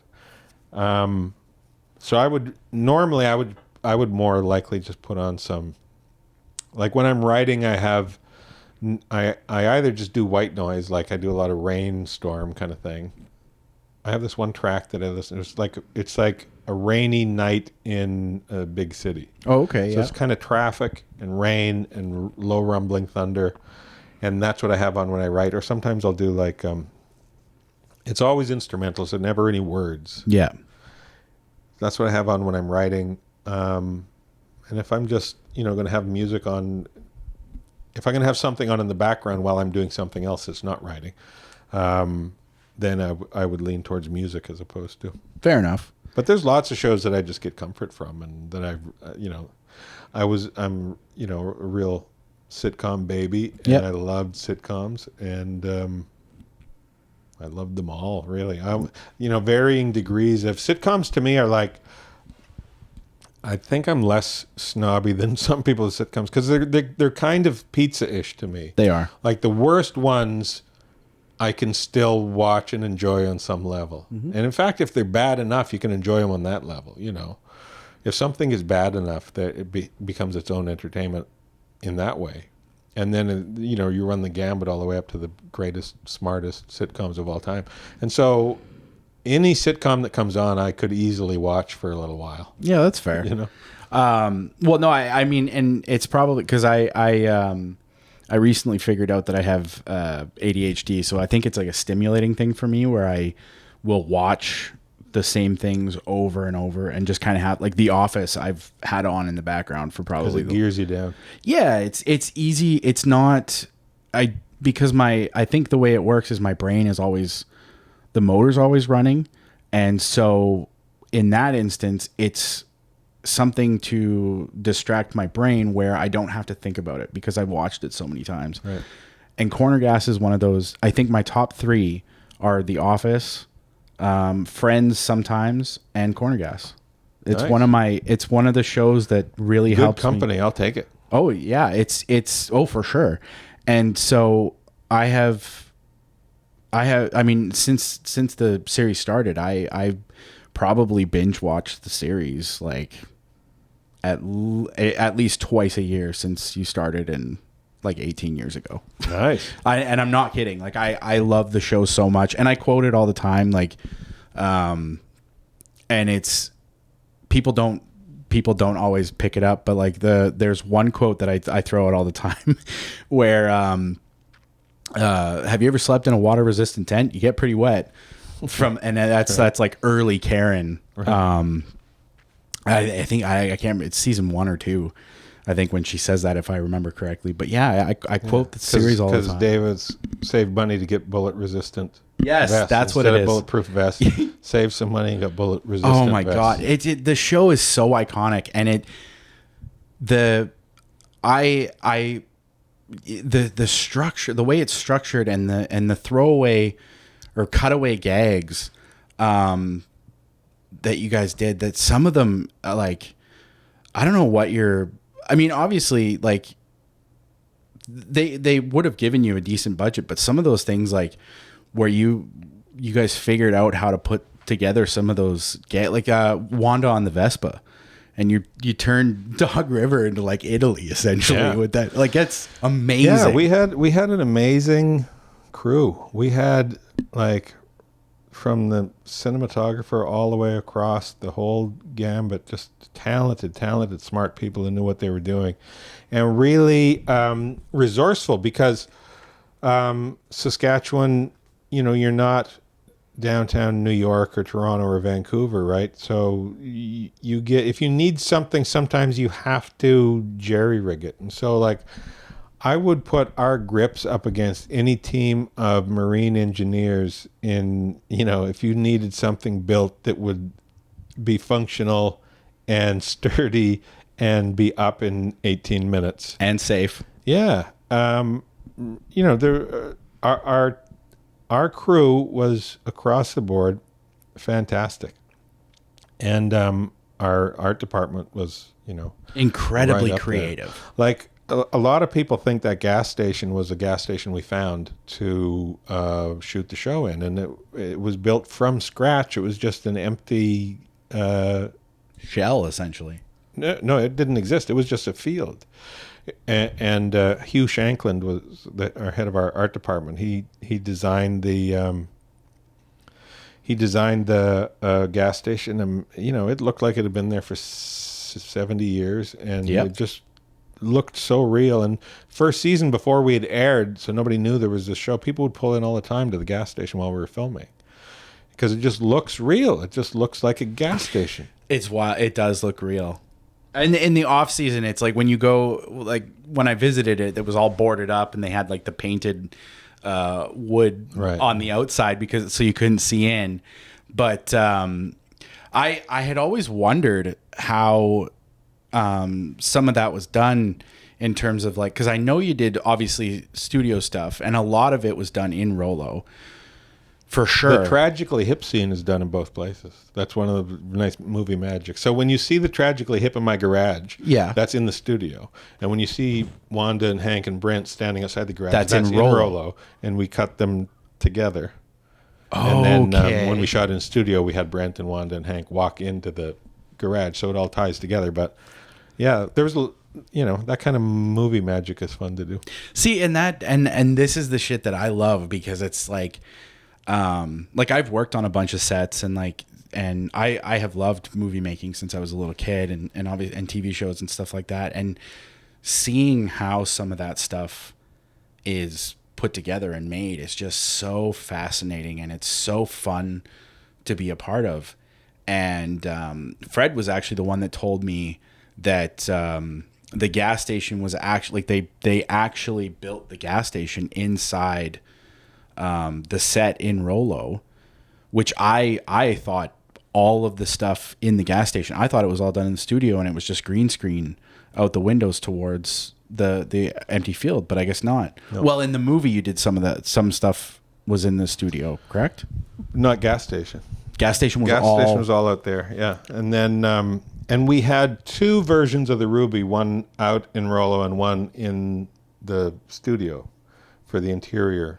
So we were able to, if we needed to, we could shoot Ruby scenes out in Rollo, but we did it very rarely. Okay. Because it was, but yeah, there were kind of two sets of the Ruby. But 99% of what you see in the Ruby is shot in studio in Regina. Now, okay. So if there were ever ones where you had to look out the window, like in the very first episode, there's that scene where, and I was adamant that we couldn't make a cut in this. I wanted this to be all one tracking shot where, if you remember, Hank is boycotting the Ruby because of the pink walls and stuff. Yeah. And so Lacey and Brent are at a table, and he's out the front picketing. Yeah. And she's commiserates. She doesn't know how to make him stop, and she's sad that she hurt his feelings and everything. And Brent says, "Well, listen, I've known him a long time.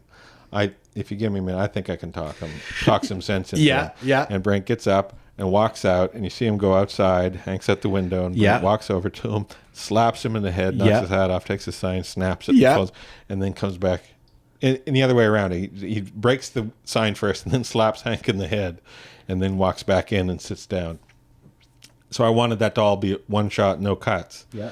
And so in that instance, it was like, okay, well then we have to shoot that scene in the Rollo Ruby set because we're dealing out the window. So anytime there was specific stuff where it had to be outside world, inside world, through the windows without production cuts, we had the option of going out and doing that. Okay, that's really interesting, because I love that scene because it's very it's almost Looney Tune-ish. Like it's very reminiscent of almost, you know what I mean? And it's brilliant, and it's good that you got your way on that because it works so well. Just that whole let me handle it, and literally, because is she looking out the window, or is she just kind of I can't remember if she's not. Yeah, she looks out the window and sees it, and to me it's one of those. It's the first sense of Brent doing something for Lacey and Lacey appreciating it, and to me it seems like the very first spark of could there be something between these two people. I mean, clearly he thinks she's a bit of a dish from the get-go, and that's, it's understandable, but it's that first moment when he does that for her, that I think she sort of gets on board the notion of, I like this guy. Yeah, because Brent's a catch. Not only is he a dreamboat. So okay, so speaking to that specifically, because you get to the end of that first season with the Grey Cup, and there's that moment where there's the moment with Brent and Lacey, where it's kind of okay, that's kind of where the series is. It's presented as that's where the series is going, is that Brent and Lacey are. I don't know if what you had in mind was kind of a will they, won't they, or if it was more just they're going to get together and that's kind of going to be the series. But the series, that doesn't happen. You get to season 2 and it kind of, you know what I mean? Well, obviously, I always thought it would work better if. So I mean, we all thought these 13 episodes were a mistake, that we somehow tricked the network into giving us the money to make these 13 episodes of the gas station in Saskatchewan, but certainly nobody's going to watch. And so there won't be a season 2. And we kind of arced it towards Brent and Lacey almost getting together. But I felt, and we were all on board this idea, that it would work better as a will they, won't they. If Brent and Lacey became a couple, I think we would have lost some of the one of the layers that I think worked well in the show, where and we leveraged it, quite a few times throughout the series where Brent is doing something to kind of curry favor with Lacey because he's sweet on it. Right. So in the off chance that it would go to season 2, I wanted to, end it in a way where they weren't a couple.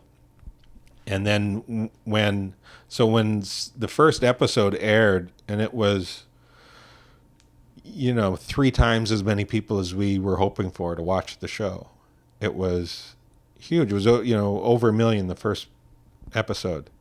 And so we thought, well, okay, that's maybe due in part to, CTV did a really good job promoting the show, but that'll probably trail off. And then the next week it was as many or more people. And I think it was after that second episode that CTV said, okay, we have something here and let's order a second season. And so we got... They ordered it after 2 episodes? I think it was 2 or 3, wow. because the numbers were there and they weren't dropping off. And it was huge numbers. That's one of the things I'm probably most proud about. Because when I was first starting out in comedy, the notion of doing a Canadian sitcom, I always heard people say, we can't do sitcoms in Canada. We don't do sitcoms in Canada. We can't do them. And I always thought, well, first of all, it's crap. I know we don't do them very often. And the ones that we do often haven't worked.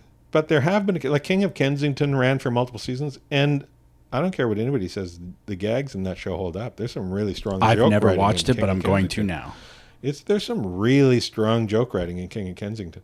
And I used to love watching a show called Hangin' In. You ever see that show? Hangin' In, no. Yeah, so it was a Toronto-based sitcom. It took place at this, I don't even know what you call it, kind of like a youth shelter community place where troubled kids could go after school and kind of stay safe, rough part of town kind of notion, and some family troubles. And so this was a sort of like and there were trained psychologists and whatever, social workers, I guess, at this place. And it was a workplace comedy. Okay, yeah. And it was really funny. Like, I really thought this is as good as any U.S. show that was on at the time. And it ran for multiple seasons. But I appreciated that it was something that we didn't do very often, just because it's a numbers game. In the States, they'll produce 100 sitcoms to find one that works. And if that one works, the payoff is big enough that it pays for all the others. Yeah. But we don't have that market here. We can't afford to,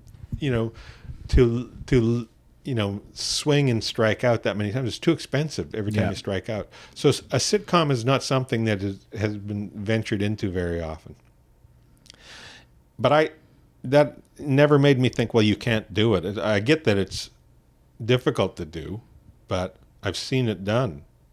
And so when Corner Gas came along and the country responded the way it did, it was so validating to this internal belief that I had. And not only internal belief, things that I'd said to other comedians over the years who said, you can't do a sitcom in Canada. And I would say, shut up. You don't know that. We can. And it was the only time in recorded history of the keeping track of these things. Since they started keeping track, it was the only time that the number one comedy in Canada was actually from Canada. It wasn't a U.S. show. And that it was something I was so proud of. And so, because I called my production company Sparrow Media, because a sparrow is a bird that doesn't feel the need to fly south. So it's always reminiscent. Whenever I see Sparrow Media, I'm reminded that, the goal is to make stuff that travels around the world, but I don't have to leave to do it. You're going to make me cry. That's fucking unbelievable. And that's that notion is literally why I started this show and why I called it This Will Never Work. Because it's whether it's your own internal dialogue telling you something isn't going to work in something that you want to do, or outside factors exactly like that, where they're like, you don't do that in Canada. You can't do that in Canada. That will never work. That will never work. And you saying how validating that is actually really incredibly heartwarming to me, because you created something incredible, and I'm forever grateful for how I'm just in my experience with it. I'm forever grateful for how it's affected my life and how my family has bonded watching it, and I know there are countless other families that bonded watching it as well. It's one of the things I love to hear is that people would say that it's the only show that the whole family wanted to watch. Yeah. So like the teenage kids and the grandpa and the parents and toddlers, they would all be like, hey, Corner Gas is coming on. It's not something that they watched because they had to do it. It was like the one show where everybody was, you know, they all wanted to see it. So as a family for that half hour of the week, they would do something and share this kind of time together. I don't often remember like the very first time I ever saw certain TV shows, and like you know, like for like some shows, it's just like you may have like I remember the very first time I ever watched Arrested Development, which is another one of my favorite shows. I remember the very first time I watched Community and how that, because like Community is one of my all-time favorite shows. I will never forget the very first time I ever watched Corner Gas, because my entire family was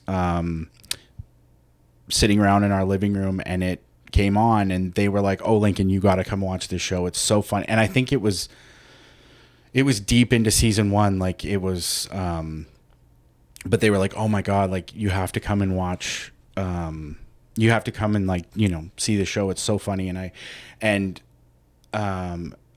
being a teenager or whatever, it was just kind of like, I don't want to like, watch TV with my family. But no, that's literally what it became. We as a family would sit and watch Corner Gas every time it was on, new seasons, whatever. We would sit and watch Corner Gas, and I love it. I love hearing that. It's one of the, you know, really kind of validating, but outside of that, it's just kind of just a heartwarming thing. It's something that I really liked, because I watched TV with my family when I could, but there were often times when it was just like, how do I, you know, especially having 2 channels. So it'd be like, you know, how many times can a 10-year-old kid watch Tommy Hunter? You know, it's like, this is losing its luster, but there's nothing else. But, you know, the notion of having a show that the whole family is actually into is very gratifying. When I do stand up now, and people come up to me after a show, it's funny because there are, you know, lawyers in their 30s coming up and saying, you know, I grew up watching the show as a kid, and you're like, well, goddamn, how old am I? Yeah. Oh yeah, right.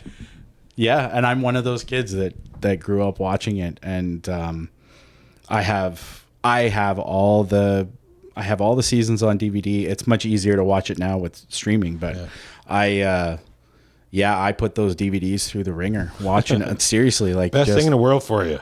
Best thing in the world for a developing mind, I think. Absolutely. Come have a gas. What did you say at the end of every episode? Come have a gas online. Yeah. Cornergas.com. And that first season where it was that creepy 3D, early 3D computer thing, that a lot of people had nightmares from that. Oh my God. And then, you re-recorded. Oh my God, that's so funny. I forgot about the 3D Brent. So obviously the legacy persisted long enough past 2009 to 2014, where you all got back together and did the movie. And how did that come about? Well, it kind of came about. The notion was, when we stopped doing the season, wouldn't it be great if we could come back in 5 or 6 years for a little get together and do a movie, like an actual theatrical movie, and if not that, do a made-for-TV movie. That would be a great way to button up the series. And so that was always, it was like this. Wouldn't that be cool to do that? And then, so we all went and did different things after Corner Gas, but it was always on my radar as something to look at doing. And so, at one point I started talking to my partners about it and like what would be involved in doing it. And we talked to the network, and the network was keen. They liked the idea of it. So it was like, okay, well, what would the story be? And, so Andrew Carr and myself and Dylan Wirtz, who's another guy who wrote on the series, we sat down and kind of hammered out what the movie would be. Rough idea and I had the opening scene sort of from the get-go, where the notion was that we revisit Dog River, and it's at a post-apocalyptic. The town is destroyed. Something clearly has gone horribly wrong. Yeah. And then we play the movie. We flash back to the start, and Dog River is always as idyllic as you remembered. It was always just as you liked it. And we see that all the horrible stuff that has happened to Dog River has happened in the last 30 seconds. Yeah. So that was my premise for how we start. And so then the movie would be about what all happens to lead up to the wheels falling off and destroying, making the town look like it's destroyed in the last 30 seconds. And so that's how we went about it. Except for I had that notion of the fantasy opening. Totally. Like, because we said, well, if we're going to do a movie, you want to do something. The werewolf robot thing. You need to catch people's eye. And, this is a theatrical feature film. And yeah, we're going to get into just what made Dog River. But we want something big to start off with. And that idea of like, well, let's have a fantasy sequence, because fantasy sequences are already such a big part of Corner Gas. It was something that we did already.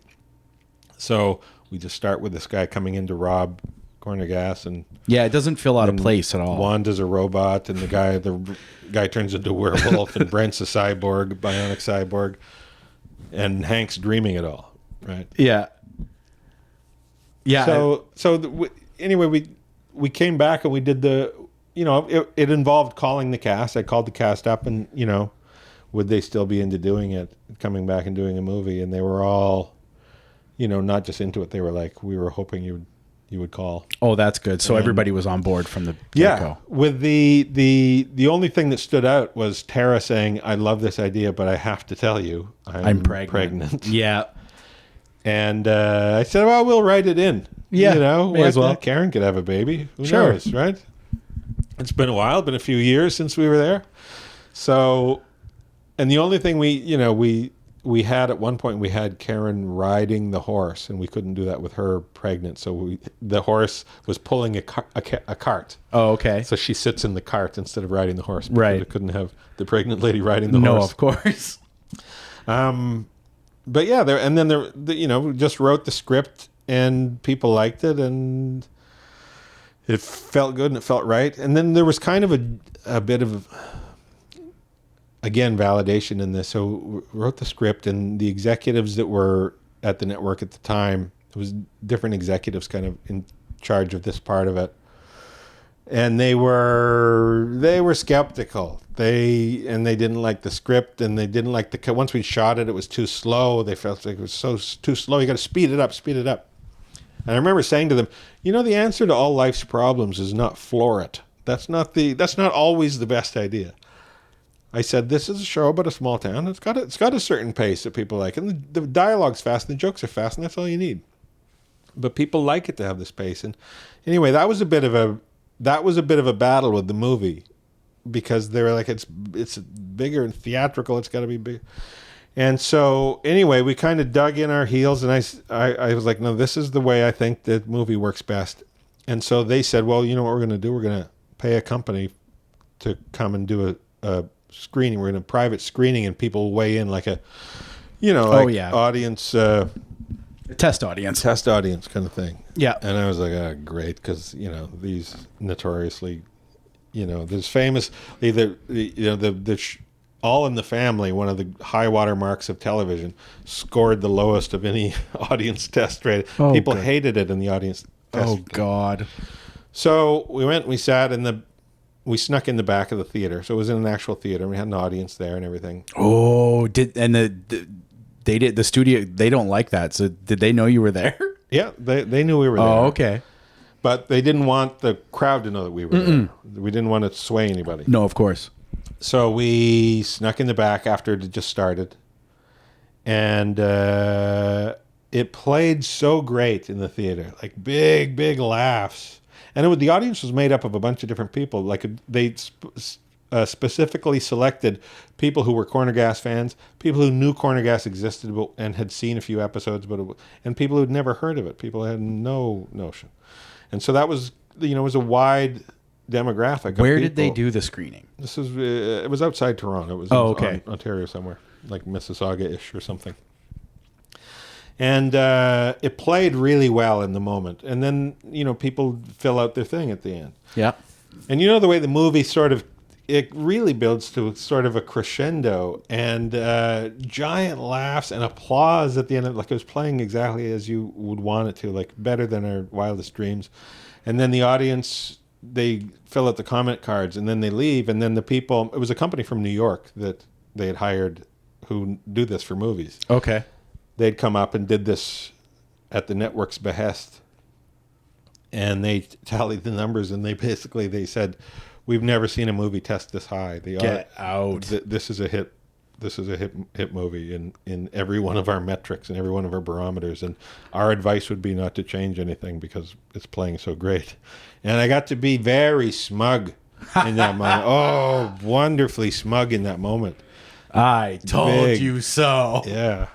And so off it went to theaters, and then it sold out theaters, like physically selling out theaters. Yep. My brother calling me from Calgary saying, I'm trying to get into your stupid movie and I can't.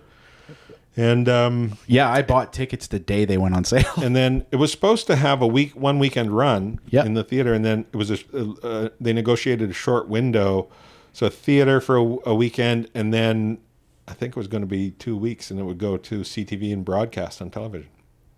Well, Cineplex called up CTV and asked for them to have another weekend because they hadn't had a movie do that in years. And then so the Corner Gas movie that year won the award for most eyeballs on the Canadian project, because between selling out theaters and then going on TV, and it was a huge ratings hit on TV. It was the most watched thing of 2014 or something, most watched Canadian. That makes sense. And it came out in the summer, if I remember correctly, didn't it? I think so. Something like that. I just know that when I saw it, I bought tickets to the very first screening in Calgary.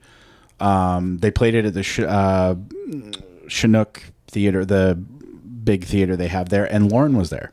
Oh, yeah? Yeah, he was there doing I have a photo of the cast that you guys had taken for the movie, and he signed it for me, and I got a photo with him. So he was the first member of Corner Gas that I got to meet. Cool. Which was super cool. One thing I love from the movie is how you almost kind of gloss over it, but the whole Brent Lacey relationship comes full circle in the movie, and I love how you just addressed it, where everybody's kind of like, wait, you're together, and you're just like, yeah. Well, that was another one of the kernels right from the get-go. I said, at the end of this all, I want to know, and this is a spoiler if you haven't seen the movie, but it's been a while. I would hope you've seen the movie by now. I wanted it to play against the notion that, in a small town, everybody knows everybody's business. There are no secrets in a small town. Well, here, Brent and Lacey have been dating for 2 years, and nobody knew it. Everybody's like, when they kiss, everybody's like, what the hell? Yeah. What do you mean? And Brent and Lacey are like, how could you not know this? Yeah. We do everything together. Yeah. So that was another kernel, like right from the beginning, because I thought the movie was going to be the end of it. I thought that would be the cherry on top, and that would be the end of it. 6 seasons in a movie. But then the response to the movie made the network call up and say, look, clearly there's still an appetite for these people in this small town. Do you want to do more episodes? But I said, I didn't feel like there was any point in going back and doing more of the same thing. I just felt it would be like spinning our wheels, and why do that? If we were going to come back, let's do something different. But if you do something different, the risk is higher. Not giving people what they want, And anyway, but you like having a job, so it was like, well, let's kick around some ideas and see if we can land on something we like. Yeah. because I had told him we didn't want to just come back and do more of the same. And plus Janet's health wasn't great in the movie. She, we had to write her in on the scooter kind of thing. And we're all getting on, I'm basically bald and, and I didn't want it to be like, I remember when they went back to Gilligan's Island years later and Gilligan had white hair. And I remember, I didn't like that at all. Traumatized me. I was like, I don't want to do that to some kid. So anyway, cartooning and illustrating and animating is something that is sort of in my history. And so it was an easy leap to say, well, what if we made an animated version? How would that work? And we tested the waters with the network, and they were like, kind of intrigued, but not sure if it would work. And none of us were sure if it would work. So we said, well, let's do this. Let's make a 3-minute short and just see how it feels. If it looks right, feels right. If it feels terrible and ugly, we have our answer. And we spent some money to make a 3-minute thing. Of course. And so we, worked with, I worked with an animator here in Vancouver named Josh Meffam, who designed the characters basically. The way they are now, okay. He was the one who came up with the look for the show. You sort of audition designers. They all drew their versions of how the characters could look and work in an animated show, and his just felt really good, felt right. And we always said we want it to be able to stand up against Bob's Burgers and The Simpsons and look really good. We worked with a company in Toronto called Smiley Guy to make the 3-minute demo. And Josh Meffam from Vancouver designed the characters. And it was, they said Brent and Josh designed the characters together. But I sat in the room with him and looked over his shoulder and that looks great. That was my contribution to it, Josh did he really came up with how the characters looked. Well, and really he's just style. Cartooning the actors. Yeah, but there are, everybody did that, right? Yeah. But his looked and felt better, and they just felt right for whatever reason. And then we worked with Smiley Guy to do this 3-minute thing, and we were very fortunate that we were able to work with a fella named Chris Pern, who's Ontario-based guy, and he's very well respected in the animation world. He's very accomplished, works on big features and everything. And he knew Corner Gas. He was a fan of the show. So here, it was the perfect scenario, a guy who understood animation and what makes animation work, and he understood our show and what made our show work. So having that individual with us, being able to help us bridge the gap from live action to animated because he understood both worlds was we were so fortunate to have that. And I'd written a script for the animated pilot, and so in order to film this 3-minute thing, we said, well, what 3-minute chunk of this movie or of this script should we take out to animate? And there's a scene in there in the first episode of the animated version where we wanted to show because one of the network's questions was why animate, and it seemed like, well, there's lots that we can do in animation that we can't do in the real world, and we already have built in these fantasy sequences within our canon. Yep. We would always pop out and Brent would be scared of vampires, or Wanda would fight a werewolf in her mind, or what, we had these fantasy things. So now in the animated world we could do a lot of things that we maybe couldn't do in the real world. So I wanted to write something that showed that. And so there's this moment where Oscar kind of envisions a post-apocalyptic Mad Max society because Brent forgot to order more gas, so the town's out of gas. Yep. So Oscar imagines, holy hell, it's all going to fall apart. And he imagines this sort of Mad Max world. And so the gas station in his fantasy is, alone in this desert, surrounded by barbed wire and tires. And over the dunes comes this, gang of marauding post-apocalyptic madmen with their, all their war machines are sort of rigged up farm equipment and dune buggies and stuff. And they have sort of, that guy, they have the guy tied to the front of the, and there's the guy with the goalie mask, like in Mad Max. And when they pull up and they're talking, the guy in the goalie mask is Oscar, and he's yelling at Brent about it. So that's something that we could never do in the real world. No. But doing it in animated world, it really sold it. And having Chris Pern sort of storyboard that out in a very dramatic, cinematic way. So it stood apart from, the show. The animated show is very kind of two-dimensional, because that's what works well in primetime network animation. If you think of Bob's Burgers or The Simpsons or any of those shows, it does work very well. It's but here was an opportunity to pop out and do really cinematic shooting, between people's legs and all the dramatic stuff and the dune buggy jumping over the camera and all these things. And when we showed the network that, they were like, okay, yeah, I get it. Let's do this. And that is the brilliant thing about the Corner Gas animated series is exactly that. That Corner Gas translates to animated so well because of those fantasy things and those fantasy sequences that you set up in that world in the original series.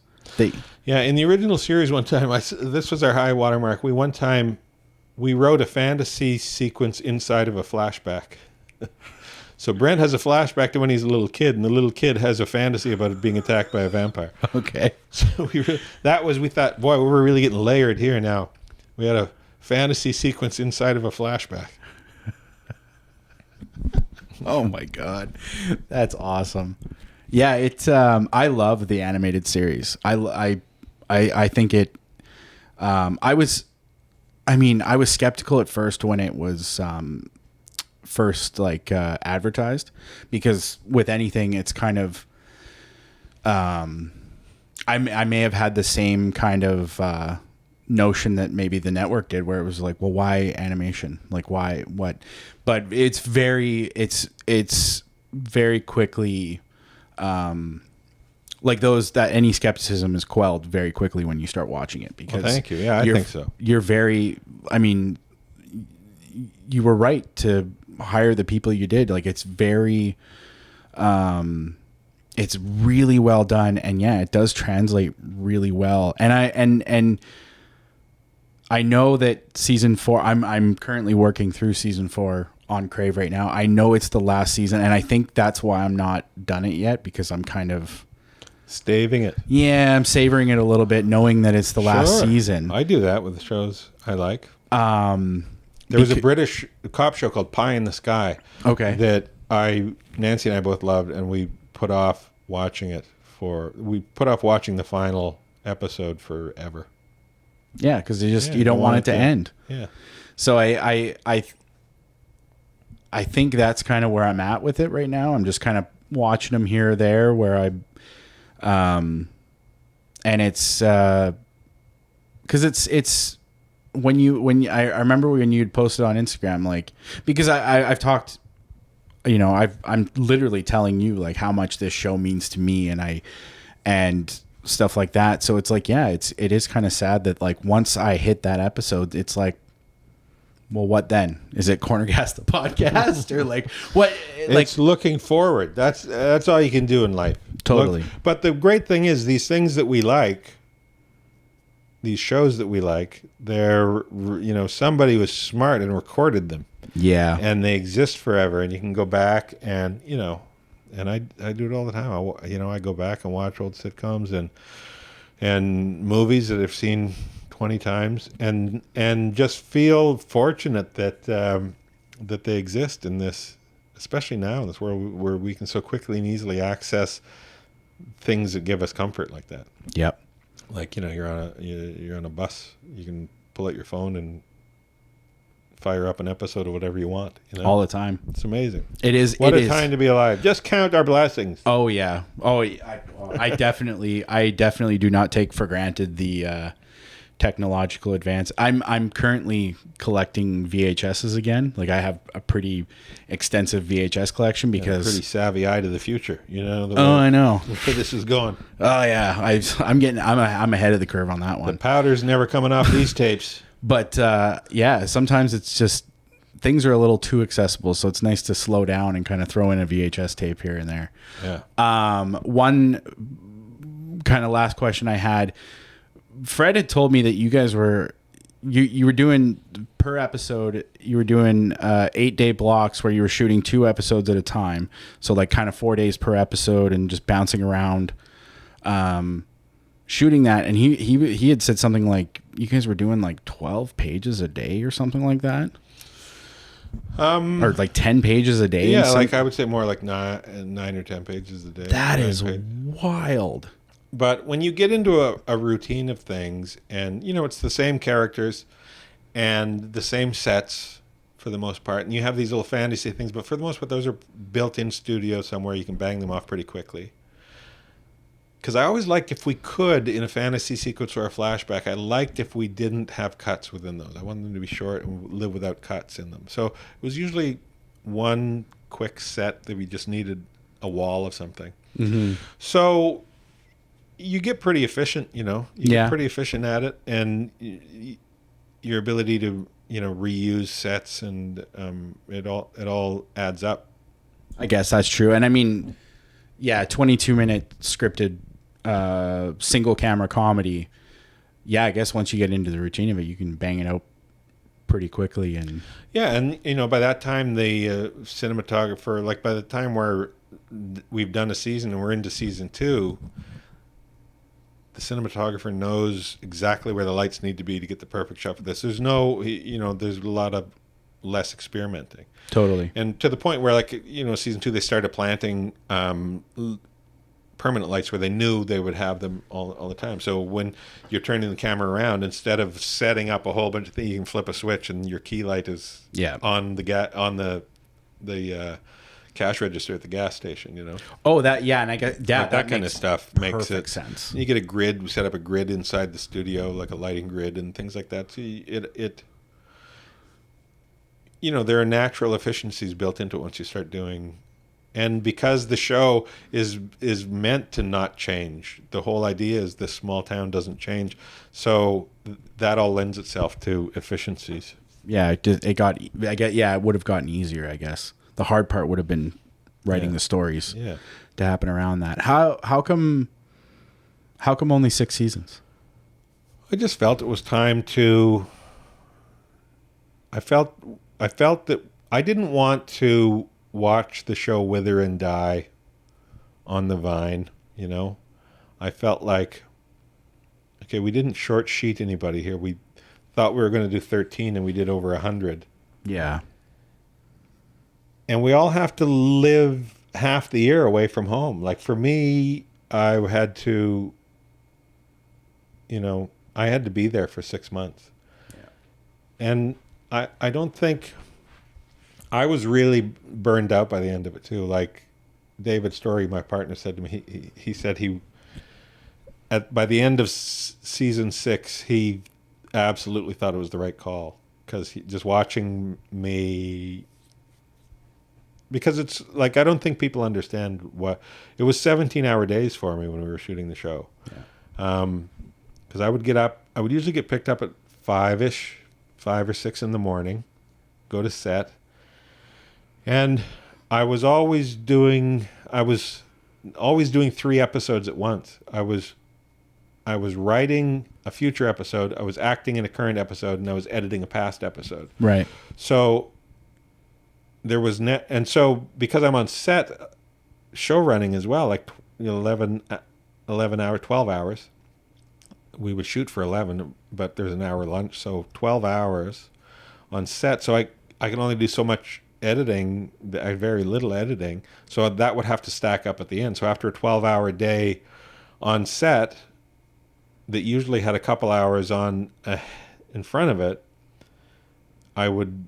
then the driver would take me from set to the editing suite at the production studio, and I would sit in there till midnight-ish or so, editing with the editor, and then come home, sleep for like 4 hours, and get picked up at 5 or 6 in the morning. Right. And doing that for 4 months nonstop, and then plus there's the months a month ahead of that you got to do the you're on pre-pro. Do the pre-production and writing the scripts, overseeing the room, and then when it's all done, you got to oversee the post-production. And so for me, it was 6 months of the year I was away from home, and 4 months of the year I was working 17 hours a day. Yeah. And I was ready for something else. That's grueling. And if you're a creative person, you get creative ideas and you want to do other things. Yep. And as much as I love everything about Corner Gas, and as much as it was the hugest blessing I could ever imagine, I was at that time ready to do something else for a number of reasons. Of course. That makes a lot of sense. And I mean, no one will ever fault you for that, because anybody in that position, after spending that many hours making that many episodes and feeling that burnt out, I think anyone in that position would want to, step away. I remember hearing Jerry Seinfeld talk about when they ended Seinfeld. And it was the final season, and he had said, "I'm not doing anymore." And NBC was offering him, a hellacious amount of money to do another season of it. And he was saying, "No, I can't do it anymore." And the head of the network called him one weekend. The head of the network was, it was a weekend. He was off skiing with his family in Aspen, and he called from his cell phone to get a hold of Jerry to convince him to do another season.